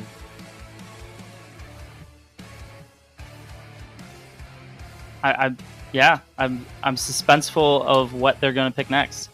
So what do you think about the Teemo pick? I want to see what they do to counter it because it is a really strong top lane. I don't know any of these players right now. I'm coming in blind. So on paper, it is definitely a good pick. I don't know if I would have first picked it unless it was a pick ban this series. It has not been so far. This is the first occurrence we have seen of Teemo. Interesting. This is also the first occurrence Shen of Shen. into Teemo. But we did, one pick that did come through early is that Orianna, who last game went 16-0-6 for the mid laner of Frozen Heart Esports. And with Alessandra, Wow. oh my god, on aboard the cheese hype train. Let's go, boys. It's so much cheese that even Chucky would be jealous. That was clever, if nothing else. Come on. that was pretty good. You were holding that one, weren't you? I honestly just came up with that on the fly. Really well. That was well completely played, on the played. fly. I don't know why, but I thought of Five Nights at Freddy's first. What do you think of the Shen into the Teemo? That is a very interesting pick. I think it could go either way, but I think the Teemo will mostly have the advantage. Also, that could be a support Shen. We have seen some weirder things, like we did last time. We saw the Yorick come. That's true. I could definitely see the support. So also the question, does that Teemo go bot lane? Yeah, I mean, this is Rampage. Anything can happen in Rampage. That's not a knock. I'm not knocking it. I mean, no, I'm laughing at what chat said. Apparently, they appreciated the joke much less than you did. Oh well, you know. We do see a bunch of AD carry bands go out. To each their own. Caitlyn, Jinx go out. So you have to think that you have to pick up someone like the Vayne here. You have to pick up some sort of AD carry. Or do you give up the same thing we did last time?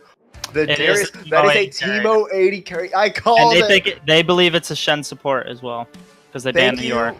Thank you, Korea L2K, for giving me the ability to call the cheese compositions. I thank you for that, even though you made the game super hard to cast. So, what are these compositions going to add up to? Like, tell me about it.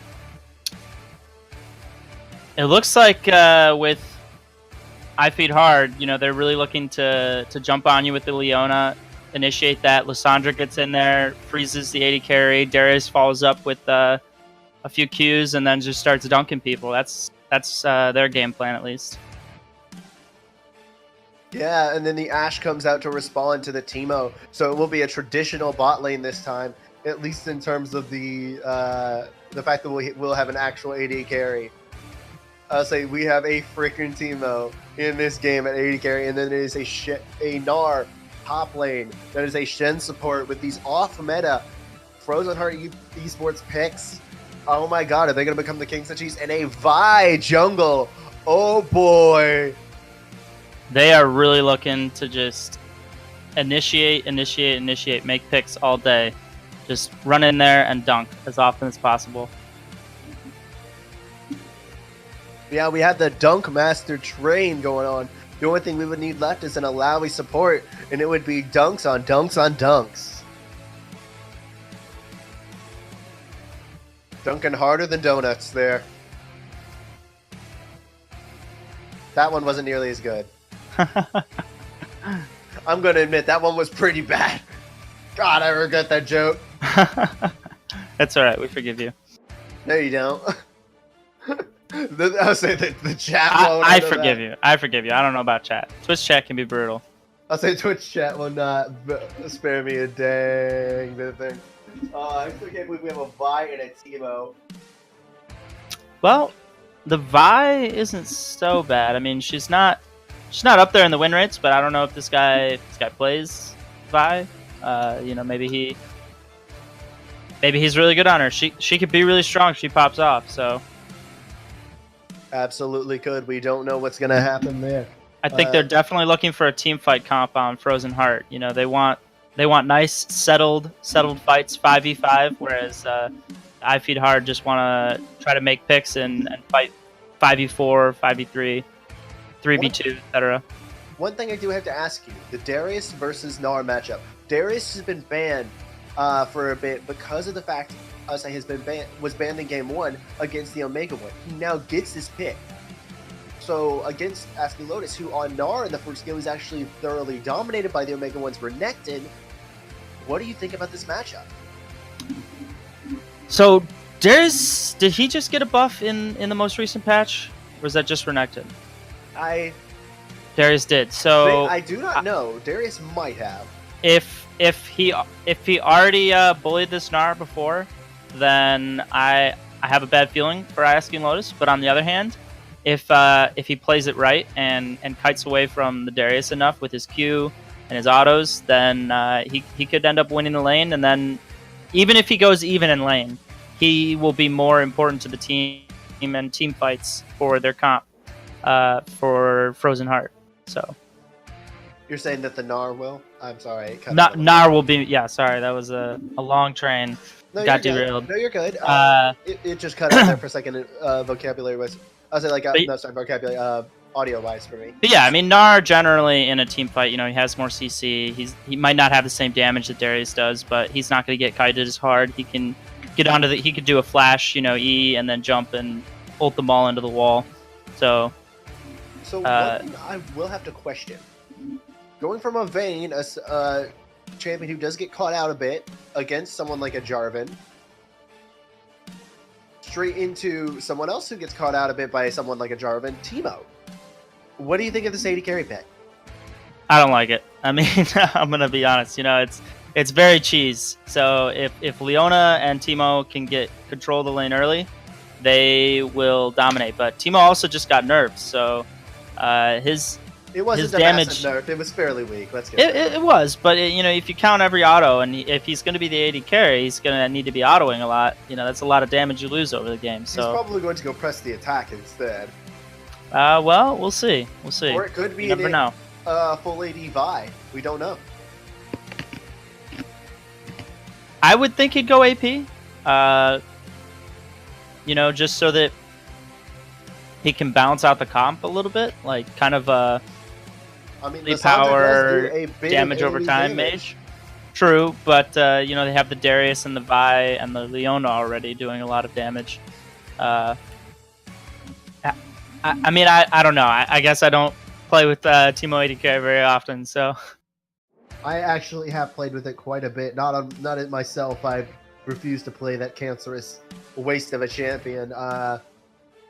He is on my list along there with the trash tier that is Riven. Dawn, your main is terrible, and the King of Cancer, Tryndamere. But from there, no Yasuo. No Yasuo. No? Yasuo's fun, but it's just the people make him toxic, not the champion itself. Gotcha. Understandable. Totally. Whereas Tryndamere, Shaco, Teemo, Riven are just. I can see that. You know, I played a really good tank Shaco back in the springtime. Okay, I'm muting you now. It was. I'm muting you. I'm sorry. I'm muting you. I could see why people don't like the champion. So there's that. There's your All right, consolation prize. So now that I'm on a solo cast, or at least I'm going to run it like a solo cast, let's talk about this bottom lane. Let's talk about it on the opposite side with the Ashe Shen. I just like this bot. I like the Ashe Shen better than... They're kind of trying to do the same thing that Teemo and Leona are doing, you know. Shen jumps in, taunts Teemo, and they start a fight that way. But they have the better initiate with Ashe's ultimate, as long as things don't get too out of hand for pre-6. It most certainly does have the advantage, I think. I think that overall, which composition do you think has the win? If I'm looking at strictly composition, I really like Frozen Heart's team. They are going for they're not confused at all. They want a team fight, and it shows. I mean, you've got the Orianna, you got the Jarvan to initiate, the Gnar to follow up. Ashe can initiate. They have so much initiation to start these big team fights, and then just put out tons of damage over time. You know, with the Orianna being able to just hit her Q constantly, Ashe putting out. She's a normal AD carry. She's going to be doing damage. Whereas the other comp, they're really looking for the picks. So strictly based on comps, I think Frozen Heart wins, but you know, I Feed Hard definitely has the opportunity to make those picks, and if they play to that strength, then they could also win.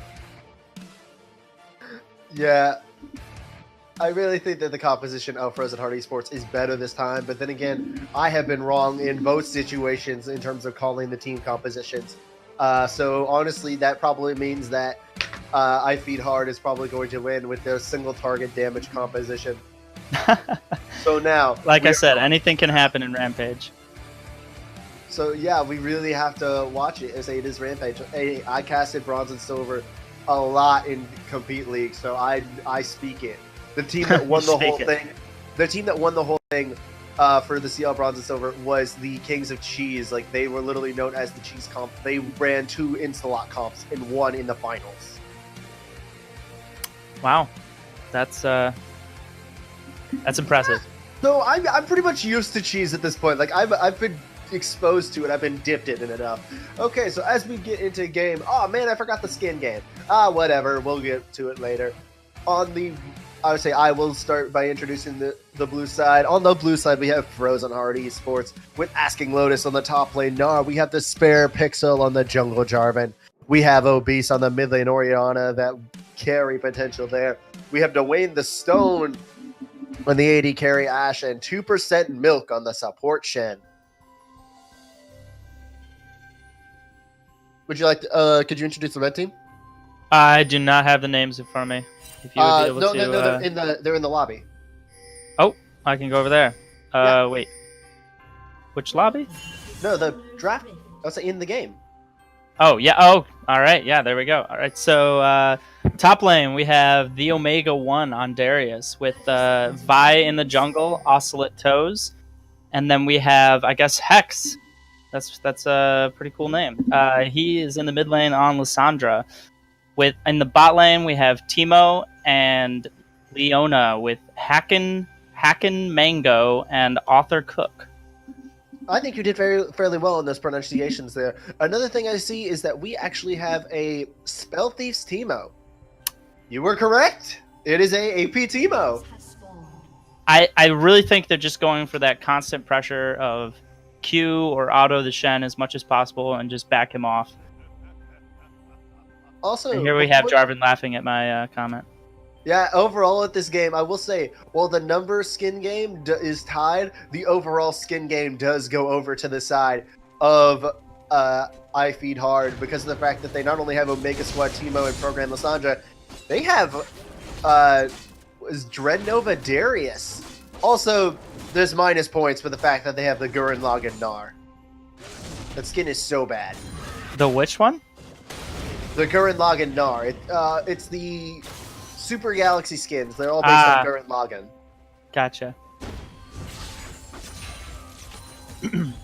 And I personally dislike them. So as these lanes start to go over, what do you expect to see out of this early game? Well, I definitely see the junglers trying to make a level 3 gank. They both need to get that pressure out on the map as soon as possible. Looks like there's Teemo just trying to get his poison down, Yeah. get that area on him. Which lanes do you think that each jungler should be looking to gank for either team? I think top lane. I mean, that's a relatively even matchup. And you mentioned that Omega 1 stomped on the Gnar in game 1. So I think both junglers need to focus that lane and try to get one of them going. Because whoever gets that first blood, they're going to be the ones taking control of the lane. Most certainly. And the spare pixel almost getting executed there by the blue buff, but manages to smite to take the heal out. So Wait, what we are having is how did that happen? What? Okay. Continue on. Sorry. Okay, we do see Ocelot Toes getting level 3 a little bit later, but it does they're both going towards that top lane. You were 100% correct there. Vi just went over. She just stepped over the. Oh, go ahead. And we do have an engaged top lane as they both going onto the Darius. But he manages to get out without even having to burn flash. So overall, not much wasted, but it does give a little bit of pressure over to Asking Lotus as the the sort of almost attempted a gank by Ocelot Toes. Mid lane didn't really pan out either. He was also spotted out. I don't know if the Orianna noticed him, but that's what I was trying to say, is that he was spotted out by that Scuttle Crab in the middle that Jarvan was able to take since he had the advantage in the clear speed. I apologize also for my lateness on the start of that fight. My computer decided, right now is a great time to go to sleep. So yeah, that was fantastic. So now what we are getting into is sort of a push going on for top of the... and we do see Ocelot Toes going in a little bit. There's the plan. But at the same time, that hop just gets out with ease. Nothing really done. Yeah, nothing happening from that top lane, but bot lane, they definitely they played to their strength. Leona goes in, Teemo just puts the damage down, gets the damage over time, and they come out with a winning trade there. I actually missed that somehow. I think my directed cam decided to not show it for some reason. Oddly enough. Obviously, technical issues happen every once in a while, guys. Sorry about this. And at this bot lane, we are seeing 2% milk just get chucked out again. There's so much damage coming out of this Teemo. God, I hate that champ. I really do. So what do you think this Teemo really offers to the team in this early game? Like, what is he offering in this, like, almost up to about, like, level 8 level? What do you think? So up to level 8, they're definitely looking to just push that tower in. I wouldn't be surprised if Leona turns out to have the crushing turrets mastery or rune. Demolish. One of them does. One of them do. Okay, so yes, if you look on the tower just below it, that yep, you're right. Will only appear if a champion is within. So that's what they're looking to do. They're looking to push that in. Teemo's going to be using his mushrooms to just push the wave constantly and try to get that turret down as soon as possible. Yeah, so what it does, and we are seeing just constant damage coming out from Hakan Mingo onto Dwayne the Stone and 2% milk. I say just, I do like the rock reference in Dwayne the Stone's name. I really haven't gotten to mention that so far. So one thing we are seeing is, one thing we haven't really touched on the series, Vision. Vision has not really been a topic of this series, and it doesn't really look like much is coming out for either team in any situation. But we are having a fight bot lane. Arthur Cook goes in, but he manages to get jumped on and countered. And right now, he looks like he may be going down here. Oh, he turns around to go back. But no, 2% milk is does it. But Spare Pixel gets first blood. 2% milk gets caught in the back. And Dwayne the Stone, you're about to get caught. And then Spare Pixel is going to get caught in return. Hakan Mingo trades flash. Wow. He gets a double kill off of it for the Teemo. Wow, a very good here we go. And the Lissandra goes in nice. And just instantly deletes Dwayne the Stone under tower. Rock, he just hits rock bottom there after getting ulted by that Lissandra.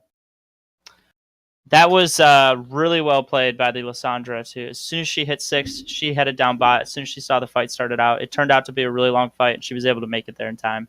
A lot of mid laners do not do that because they think, I'm not going to make it there in time, and then the fight ends up taking forever. So really well played by Hex. Yeah, and with a beautiful slow motion replay that we have here, courtesy of our stream god, Nezware. Thank you, stream god, for bringing us these beautiful replays that we can view. And also, after that fight, where can you see this game going from this point?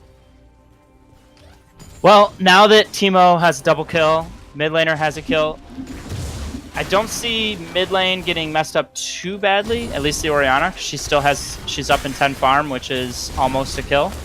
Oh, we do have a fight mid lane. I'm sorry to interrupt you, but we do have one on Obese who lays a 3-man shockwave. But the dunk combined with the damage from Lissandra does result in a kill over 2 Hex on Obese. I'm sorry, now you were saying? Sorry, I'm now watching the correct view. I was watching the stream, so I was way behind. But yeah, I don't see mid lane. Well, maybe now switching up. So now she's got a double kill. Lissandra's definitely going to have the advantage once she gets an item. Yeah. She still doesn't quite have that item yet, so she doesn't have. I will have to interrupt you again because 2% milk gets hopped on by Author Cook, but it does eventually manage to get out. The solar flare not up yet, so no able to automatically lock down. I apologize for this. This is Rampage. There's going to be a lot of fights. No worries. The play-by-play is much more important than my attempt at analysis. Oh, dude, trust me. I'm a color caster who attempts it too. I'm right there with you. I just had the voice, and well, actually, I don't have the voice. I just have been around play-by-play casters enough that I've picked up a couple things from them. Don't worry about it, dude. Gotcha. You're doing great. Thank you. I appreciate that. Yeah. You too. You're doing awesome. Thanks. I appreciate it. So what we are seeing now at this point is sort of this lull, but Hex is in the top lane, and he manages to asking Lotus just enough on the edge. Oh no! Oh, and that Frozen 2 manages to catch him, but the Stand United does come out. He's better be careful. Oh, the Omega 1 flash axes to get him there with 2% milk. Gonna die soon after to that axe again. That decimating swing is going out. And there's another engage in the bot lane, but this time, Hawk and Mango goes down because Obese was there to deal out that damage too. So overall, across the map, it is a 2-for-1 in favor of I Feed Hard, who are also going to be able to get first tower. Feeding, they are not. Yeah, I mean, Hex making another great play there to go up top. Orianna either not calling it or she just made the choice to go bot. Maybe she thought Lissandra went down there. At least they were able to get a kill out of it bot lane, but the tower for red is going to be much more valuable. Most certainly that tower just is a free 1,000 gold to work with. Always just something you definitely need if you are playing in League of Legends. And it's resulted in a 3,500 gold lead. I was just going to say. For the side of I Feed Hard. So, what do you think is that Frozen Heart Esports needs to do to be able to reaccumulate this lead? For a team fight comp, that's a hard lead to come back from. They really need to focus on just trying not to fight as much as possible and just try to get some of that gold back. The more gold on the table, the less that lead is going to hurt. So they're really looking just to slow things down and get the game back on their terms. Most certainly, the fact that you do have a team fight composition versus a pick composition into this early game, it is just definitely going in the favor of this pick composition. Like I said, about over 3,000 gold. They have the tower to 0. Obese is just down a good bit to Hex, who, much like game 1, I would say unlike the previous 2 games this game, but we do see 2% milk get hopped on by Ocelot Toes here. But the thing is, I don't think Ocelot Toes isn't that a bad the entire spot. team is there. And Hex decides not to go into follow-up. That is just definitely a bad That is not a fight Vi wanted to pick. Oh, and Dwayne the Stone is here. He has a Teemo in his face, and he also is about to have a Leona there. But at the same time, that Ashe manages to get away by running towards the 2 bulkier members of his team. Overall, though, a 1-for-0 in favor of Frozen Heart Esports. It does look like Vi opted for the tanky build, whereas Jarvan went for attack damage. So, and this Leona is threatening. It's like, hey, I'm here. I will jump on you. I have a hook. Look at that Teemo wall getting set up. Yep, I love it. And Obese is roaming down, so this is going to be probably a Cataclysm on top of the Teemo, or maybe now on top of this. And the shockwave whiffs. And I lied. The Cataclysm is still down for another 60 seconds, but Hex is still here. I was saying that Teemo dealing out so much damage. Jeez. Now I see what Teemo is. People were saying nerf Teemo. Holy, the constant airy proc that is insane. Because the airy proc sticks on you for 4 seconds, if his poison, if you reapply his poison at all, the airy's gonna come back to you a second time. That is dumb. Airy is dumb. Airy in general is dumb with the fact that it has no cooldown. Well, I'm sorry. I have my own opinion on the master. It does have a cooldown because you can't send it back. It has a 4-second cooldown. Wait, it has. I was told that it was only as long as it took. For it to come back. Yeah. Yes, for it to come back. But I thought it stayed on you for 4 seconds, or am I mistaken there? I believe Airy does not technically have a cooldown. So it's just every time you reapply something?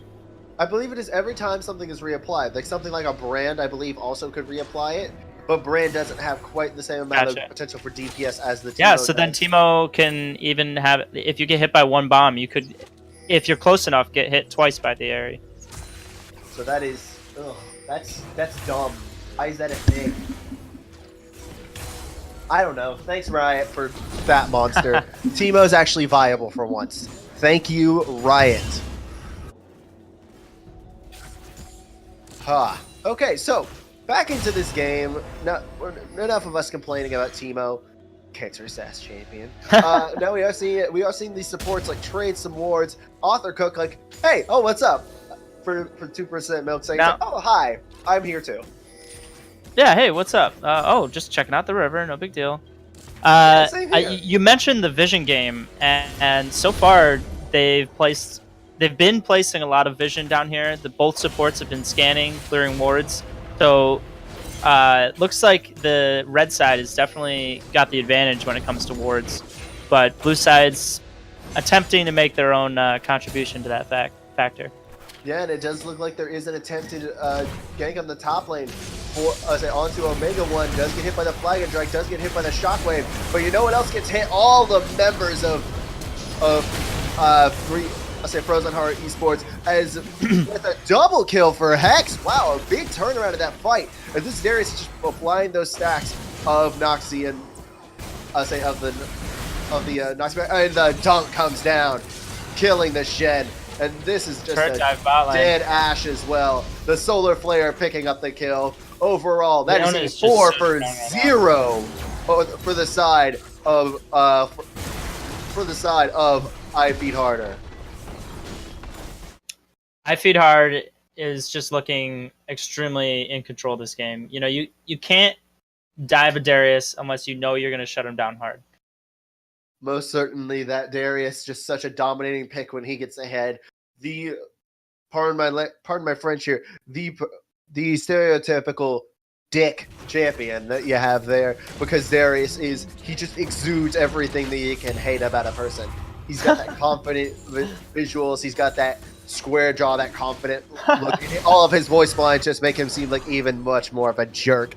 You know what? He's even more of a bully. If I didn't know you better, I think you were a little attracted to him. But no. Oh no! I hate that champion so freaking much. Like Darius is the kind of person like I hated in high school. I got bullied a lot as a kid. I'm sorry to hear that. All right, back to the game. I got a little personal.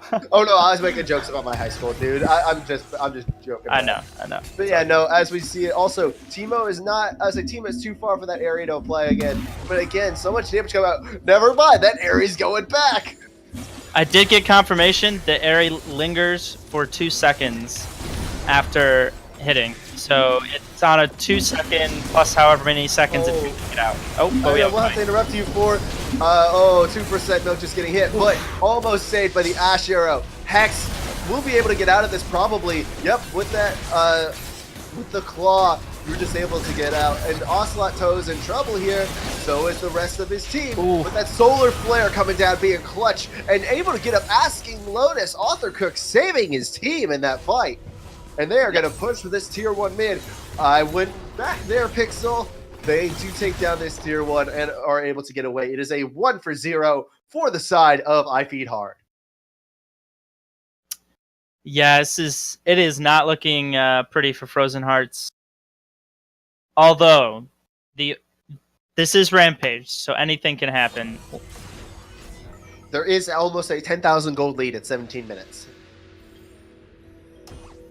But it's not quite 10,000. No, it's about 8. It's about 8, a little bit below 8.5. So the fact that there's still an 8,500 gold lead at 17 minutes, that is just that is one heck of a gold lead to be down, especially when that is a 4-0-3 Darius, a 4-0-5 Lissandra, a 0-1-7 by a 2-1-3 Teemo. These are some scary members for the side of I Feed Hard. I really want to see some adaptive helms from Frozen Heart Gaming, because those will come in real handy for the Teemo, for the Lissandra, putting out those spells rapidly. I will bet you a Spectrum case that they will not build an adaptive helm within the next 5 minutes.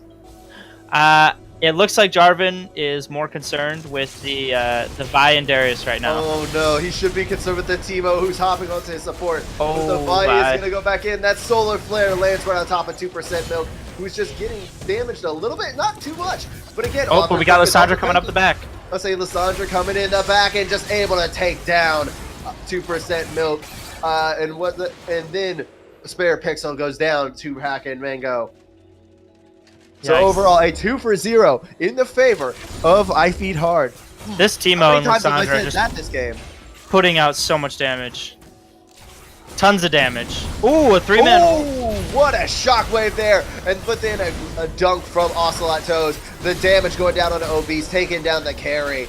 But that ultimate, that Frozen Tomb saves it, but Hawk and Mango goes down on the backside after taking down Dwayne the Stone, but so is Hex. Hex is down. Ocelot Toes about to join him. Overall there in that exchange, a 3-for-2 for the side of Frozen Heart Esports. But at the same time, that Darius is split. He took down the tower at top. I know that tower has already been down. He's applying his push. No one's going to be able to answer that. They made a good play there. I mean, they got the 3 shutdown kills, which are worth even more than the 2 kills that Feed Hard got. So that's what they need to do, to keep doing these reactive plays, letting Feed Hard get them back in the game, pretty much. Yeah, that replay there, just so good. Sweet that we get to see that shockwave on repeat. That was such a good shockwave by Obese. Honestly, this should be a champion that people should look to ban against this mid laner. I totally agree with that. He's up in farm despite having 3 deaths and losing the map so early in the game. Yeah, he's managing to stay in levels too, despite the 6-1-7 Lissandra, as opposed to himself being 0-3-5. Just props as a mid laner to someone who's able to do that. Hex going over that wall there. Not sure what that claw was for. Yeah, that glacial path. Just not sure what was going down. Oh, the Omega one might have been off more than he could chew. Dwayne the Stone was on top of him. But now he manages to get away, and the rest of his team does go over to the Ocean Drake. This should just be a free Drake over for the side of I Feed Hard. Yeah, I mean, Jarvan does not want to dive in here to even try to steal it. It's just an Ocean Drake. At this point, it's going to be team fights. Ocean isn't going to do that too much for you, except for the sieges. Oh, most certainly. This is just going to be such a... So that would be such a risky fight, and that would have been a very risky glacial path if Hex had just taken that. I don't know if that was to ward, to get vision or what. Seeing as they had a ward there, I'm not sure what that glacial path was for. What do you think of these two teams siege composition-wise? Who's going to win a siege? I believe that's a question I should ask you. I'll say that's your question to answer, my bud. Is that my question? Well, I'm going to pose that question to myself. I'm just looking at it now, and I would say that Frozen Hearts actually have more wave clear specifically than I Feed Hard, but Feed Hard have a lot more dive potential. So if they try not to do these long sieges and just dive the turrets, they might be able to come out on top. Though we saw it didn't work out so well earlier. Yeah, but that was worse just because of the very clutch shockwave from Obese, I think, That's rather true. than the composition. Could happen again, though. It most certainly could. Another thing I would like to talk about there is the fact that this composition is one of those that Darius loves being in. With the massive amount of CC that you do have from the Lissandra and the Vi, correct me if I'm wrong, but Darius just loves the fact that he could just walk up between Leona, Vi, and Lissandra. He could just walk up and deal damage, and he loves it. Oh, yeah. I almost want to see a Righteous Glory on him, just so he can follow up that Vi initiate even more. Yeah, but you really have to get that damage first on Darius. You have to get those two. Yeah. I mean, he's got his Titanic. He's got his Black Cleaver. I think that's enough. I think he can just go, he's got enough core damage with the true damage from his ult, especially. Do you remember the Juggernaut patch when Darius could just win game with just a Black Cleaver and a Dead Man's Plate? I try to black that out, actually. I think we all do. I don't talk about those I played days. top lane then. I played Nasus. It was a poor time. Also, we saw the Spare Pixel looking to try and engage there, but the side of I Feed Hard was just able to disengage. We're not really sure what they can do now that. But those shrooms, dang, they hurt. Looks like they're looking for an engage. It is a 1-3-1 Things setup are right coming now. out. Oh, so yeah, there are picks coming out. There is a. If they're gonna do something, they need to do it now because that 1-3-1 is gonna pinch them hard. It most certainly will, and they look to do the 2% milk. Moving up, the demolishes are on the tower, and the Nard is gonna. Oh, the Ocelot Toes going in. Not sure that was the best got double idea. teleports. I'll say he got Cataclysm. Both teleports coming in right on top of that ward. The Sancho goes in and gets the Ring of Frost onto 4, and the dunk comes down. So does half the members of Frozen Heart Esports. There goes a 4 for 0. A very clean fight. Hex dealing out so much crowd control and damage, landing a 4-man Ring of Frost into, I believe, a 4-man glacial, Frozen Tomb. So that's going to be the Baron for the side of I Feed Hard. That was Frozen Hearts Esports just trying to do too much. They needed to. If they had split off and matched the 1-3-1, they could have held out for longer. And the longer this game goes, the better chance they have. Because, if a game goes to 50 minutes, 10k difference doesn't make any. A 10 gold lead doesn't make any difference. You are correct if the game does drag out, but unfortunately for the side of Frozen Heart Esports, that Baron buff will surely look to make this game even shorter now. It is still 24 minutes. It's still fairly early, and even if their composition doesn't necessarily look the prettiest, it is still just a very good team. I say it is working right now. If they do win this, I will be 0 for 3 tonight in terms of calling based on composition alone. Not a good ratio. Are you there? What's that? Sorry. I was saying that I was making a joke about how whoever I picked to win based on composition ends up losing. Yeah. Well, that would happen again since. Almost Okay, certainly, hang on. as we both picked Frozen Heart Esports to win based on composition alone, but instead we have a fight. I'm sorry, my computer just malfunctioned, and I got a crap ton of lag. And during that lag period, we see 2% melt going down, and Hex landing that onto him. Beast get taken to about 10% health, if not less, and then the Spare Pixel goes in, but gets taken down for his efforts trying to save his team. Shockwave goes in, but it doesn't do much. It almost takes down Ocelot Toes, but he has a red buff. He'll be fine as soon as those Grievous Wounds start to go down. But overall, this is just going to be an inhibitor tower for the side of I Feed Hard. I don't think that they might be able to get the inhibitor off of it. They do have a Teemo. So we'll see. And then, Ocelot Toes catches looking for the re-engage. Does catch that, and the Solar Flare catches the AD carry. Omega 1 is unstoppable. A 5-0 and 8 Yikes. Darius. This is this is a yikes, my friend. And they could be looking to make this the game. The AD carry is dead for 30 seconds. The support is dead for 20. They're looking to end the game here. And this looks like he gets Vi hooked in. seems to be confused. Yeah, he gets hooked in, but the Omega 1 just takes him down there. I'll say Vi says no. I want red buff. Vi does say no. I don't know. Red buff more important than Nexus, I guess. But yeah, though that will be the game. That'll There she be the comes. Nexus, and that will be I Feed Hard winning over Frozen Heart Esports. Overall, that was a very solid series we saw. And congratulations to I Feed Hard for winning their match tonight. It was a hard-fought game by both teams. It was a hard-fought match by both teams.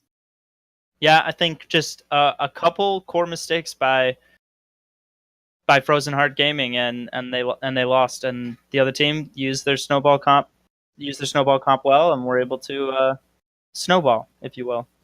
All right, so now at this point, we pick a MVP for the game and an MVP for the series. All right. MVP for the game. But you could say series. But Who let's is your talk about the MVP game. for this game? I'd say Hex. I mean, he was everywhere. He started the snowball bot lane. He started the snowball top lane. Got the turret. Hands down, Hex gets the MVP from me. Yes, most certainly does. For the series, I'm going to give the MVP to Ocelot Toes, having the very good engages, always being around when the fights are starting. Very good in both of the wins by I Feed Harder. Ocelot Toes and Hex, my friends, I tip my hat to you. And that will be it for us tonight as IFH takes down Frozen Heart Esports by a score of 2-1. We will see you next week. I will probably see you this Sunday casting the Champions League games. And Shady Gecko, thank you for being the replacement on here tonight. Thank you for having me. This was my first cast ever, so thanks, guys. I hope I didn't make too many mistakes. You're fine. All right, and that will be it for us tonight, guys. We will see you here tomorrow for the Dominate League. That's it for all. I'll say for us tonight, I'm Hypertension here with Shady Gecko. All right, and that is it for us, ladies and gentlemen. Goodbye and good night.